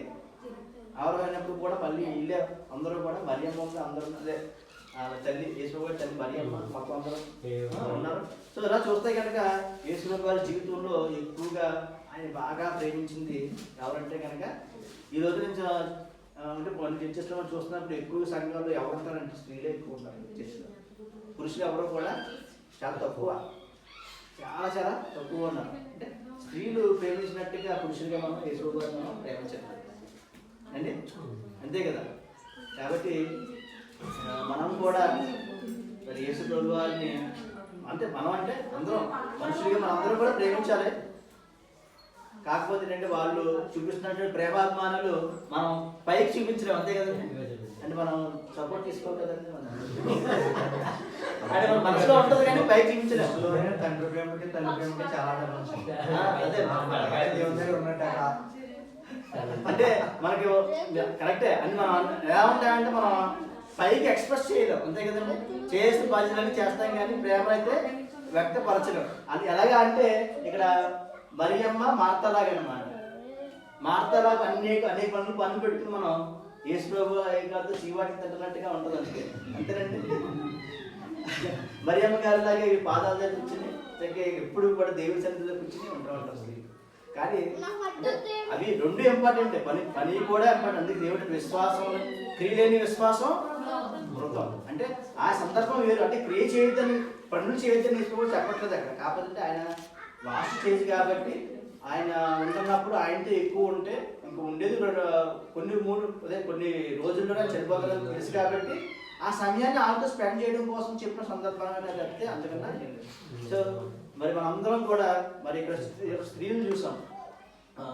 ఒక స్త్రీని, పాపాత్ములైన స్త్రీని, మరి ఆమె విస్తారమైన పాపాలు చేసి క్షమించబడ్డాయి. మరి అంత క్షమించబడ్డప్పుడు మనం కూడా ఖచ్చితంగా మనం కూడా ఆయన సన్నిధికి వెళ్ళినప్పుడు మనం చేసిన పాపాలన్నీ కూడా ఒప్పుకొని ఖచ్చితంగా మనం ఆయన్ని మనం సురక్షితంగా అంగీకరించి మనం ఎప్పుడూ కూడా యేసు ప్రభు వారు చెప్పింది ఏంటంటే విశ్వాసంతో పాటు నీతి, న్యాయం, పవిత్రత, యథార్థత, పరిశుద్ధత. ఇది చాలా ఇంపార్టెంట్. కాబట్టి ఇది మనం తర్వాత నెక్స్ట్ ఎప్పుడైనా దేవుడి దేవుడుగా ఒక అవకాశం ఉన్నప్పుడు చెప్తాం. సో ఇవి మనం ఖచ్చితంగా మన జీవితంలో పాటించినప్పుడు దేవుడు మనతో ఎప్పుడు కూడా ఖచ్చితంగా ఉన్నాడు. ఎన్ని శ్రమలు ఉన్నా కానీ ఆయన మనం వదిలిపెట్టి వెళ్తాం. కాబట్టి మనందరం కూడా దేవుడిని గట్టిగా పట్టుకుందాం. ఆయన పాదాల చెంత ఎప్పుడు కూడా స్త్రీల వలె మనం కూడా ఉందాం. ఖచ్చితంగా మనందరం కూడా ప్రార్థన చేసి మరి సువార్తను మరి ఏంటంటే యేసుప్రభు వారి ఆయన అభిషేకించిన తర్వాత అక్కడ ఇల్లంతా ఎలా అయిపోయిందండి? సువాసన వెదజల్లింది. ఎటువంటి సువాసన? మామూలు సువాసన కాదనమాట. అంటే సువాసన అక్కడ దేనికి సాదృశ్యం అంటే అక్కడ సువాసన గల సువార్తని వెదజల్లమని దేవుడు చెప్తున్నాడు. ఇప్పుడు మన సువాసన గల మన సువార్త చేస్తున్నప్పుడు ఆయనకి ఎలా ఉంటుందంటే ఆ సువాసనగా ఉండి ఖచ్చితంగా మన యొక్క సువార్త అనేది ఆ మరియ చేసినటువంటి గొప్ప కార్యాన్ని తలపింపు చేసేలాగా అది ఉంటుందన్నమాట. అది అంటే ఆయన చెప్పినట్టంటే సువార్త ఎవరు చేస్తారో ఆ మరియమ్మ చేసినటువంటి ఆ అచ్చ జటా మాంసంతో అభిషేకించింది కదా, వాల్యూ మొత్తం అంతా ఖర్చు పెట్టి తన సంస్థను అమ్ముకుని అభిషేకించింది. అంటే మనం సువార్త చేస్తున్నప్పుడు కూడా అలాంటి కార్యాన్ని మనం చేస్తున్నట్టు లెక్క. మీకు అర్థమవుతుందండి? మనం సువార్త చేస్తామంటే ఏంటి? మనం కూడా మన సమస్తాన్ని దేవునికి ఇచ్చి ఆయన అభిషేకిస్తున్నాం. అంతగా దేవుడు ఆనందపడుతున్నాడు. అందుకనే సువార్త ఖచ్చితంగా మనం చేయాలి. సువార్తలో మనం ఖచ్చితంగా పాల్గొనాలి. మనం తెలిసిన వారిని రక్షించాలి. మనం అనేక మందిని కాపాడి ఖచ్చితంగా మన అందరినీ కూడా మనం సన్నిధానం నడిపించి మనం ఆయన ఇచ్చేటువంటి మహిమ ఘనత ఆయన ఇచ్చేటువంటి గొప్ప కృపను మరి ఆయనకి మనం మహిమ ఘనత ప్రభావం ఆయన మనం ఖచ్చితంగా మనం ఎల్లప్పుడూ చెల్లించుకోవాలి. మరి విన్న వాక్యాన్ని బట్టి ఇచ్చిన అవకాశాన్ని బట్టి దేవాలయాన్ని వందనాలు తెలియజేస్తూ మరొకసారి మరి సంఘ సభ్యులకి సంఘ పెద్దలకి పాస్టర్ గారికి అందరికీ కూడా మరొకసారి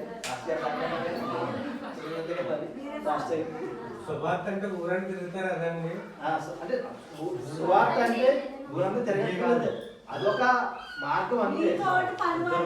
మనం ఎక్కడ మనం పని చేసే దిగినా చెప్పొచ్చు, మన పక్కింటి వాళ్ళకి చెప్పొచ్చు. మీరు ఎక్కడికంటే మీరు బస్సులో ప్రయాణం చేస్తున్నారు అనుకోండి, బస్సులో పక్కన కూర్చున్న వాళ్ళతో చెప్పొచ్చు. మీరు నడిచేస్తున్నప్పుడు దారిలో ఎవరో కాబట్టి పరిచయంతో వాళ్ళతో చెప్పొచ్చు. పిల్లలు తిరిగి వదిలేండి వ్యాన్ మీద ఊరు తిరిగి అదే మనం అనేక రకాలుగా చేయొచ్చు అనమాట. ఏది చేసినా మనం యేసుప్రభు గారి గురించి మనం ఏది చెప్పినా సువార్త అవుతుంది. ఆయన మనం రక్షించడానికి మనం ఏది చెప్పినా సువార్త అవుతుంది. ఖచ్చితంగా మనందరం కూడా సువార్త అనుభవం కలిగి ఉందాం. మరి ఆయన ఇంపైనటువంటి ఒకప్పుడు ఏంటంటే దేవుడికి ఇష్టమైనది ఏంటంటే ఇంపైన సువార్త గల ఇంపైన సువాసన గల సువార్త. ఖచ్చితంగా మనం అందరం చేద్దాం. అందరూ దేవుడు దీవించాలని కోరుకుంటూ ముగిస్తున్నాం. థ్యాంక్స్. వాక్యం పేతురు గారు, లక్ష్మీ ప్రార్థన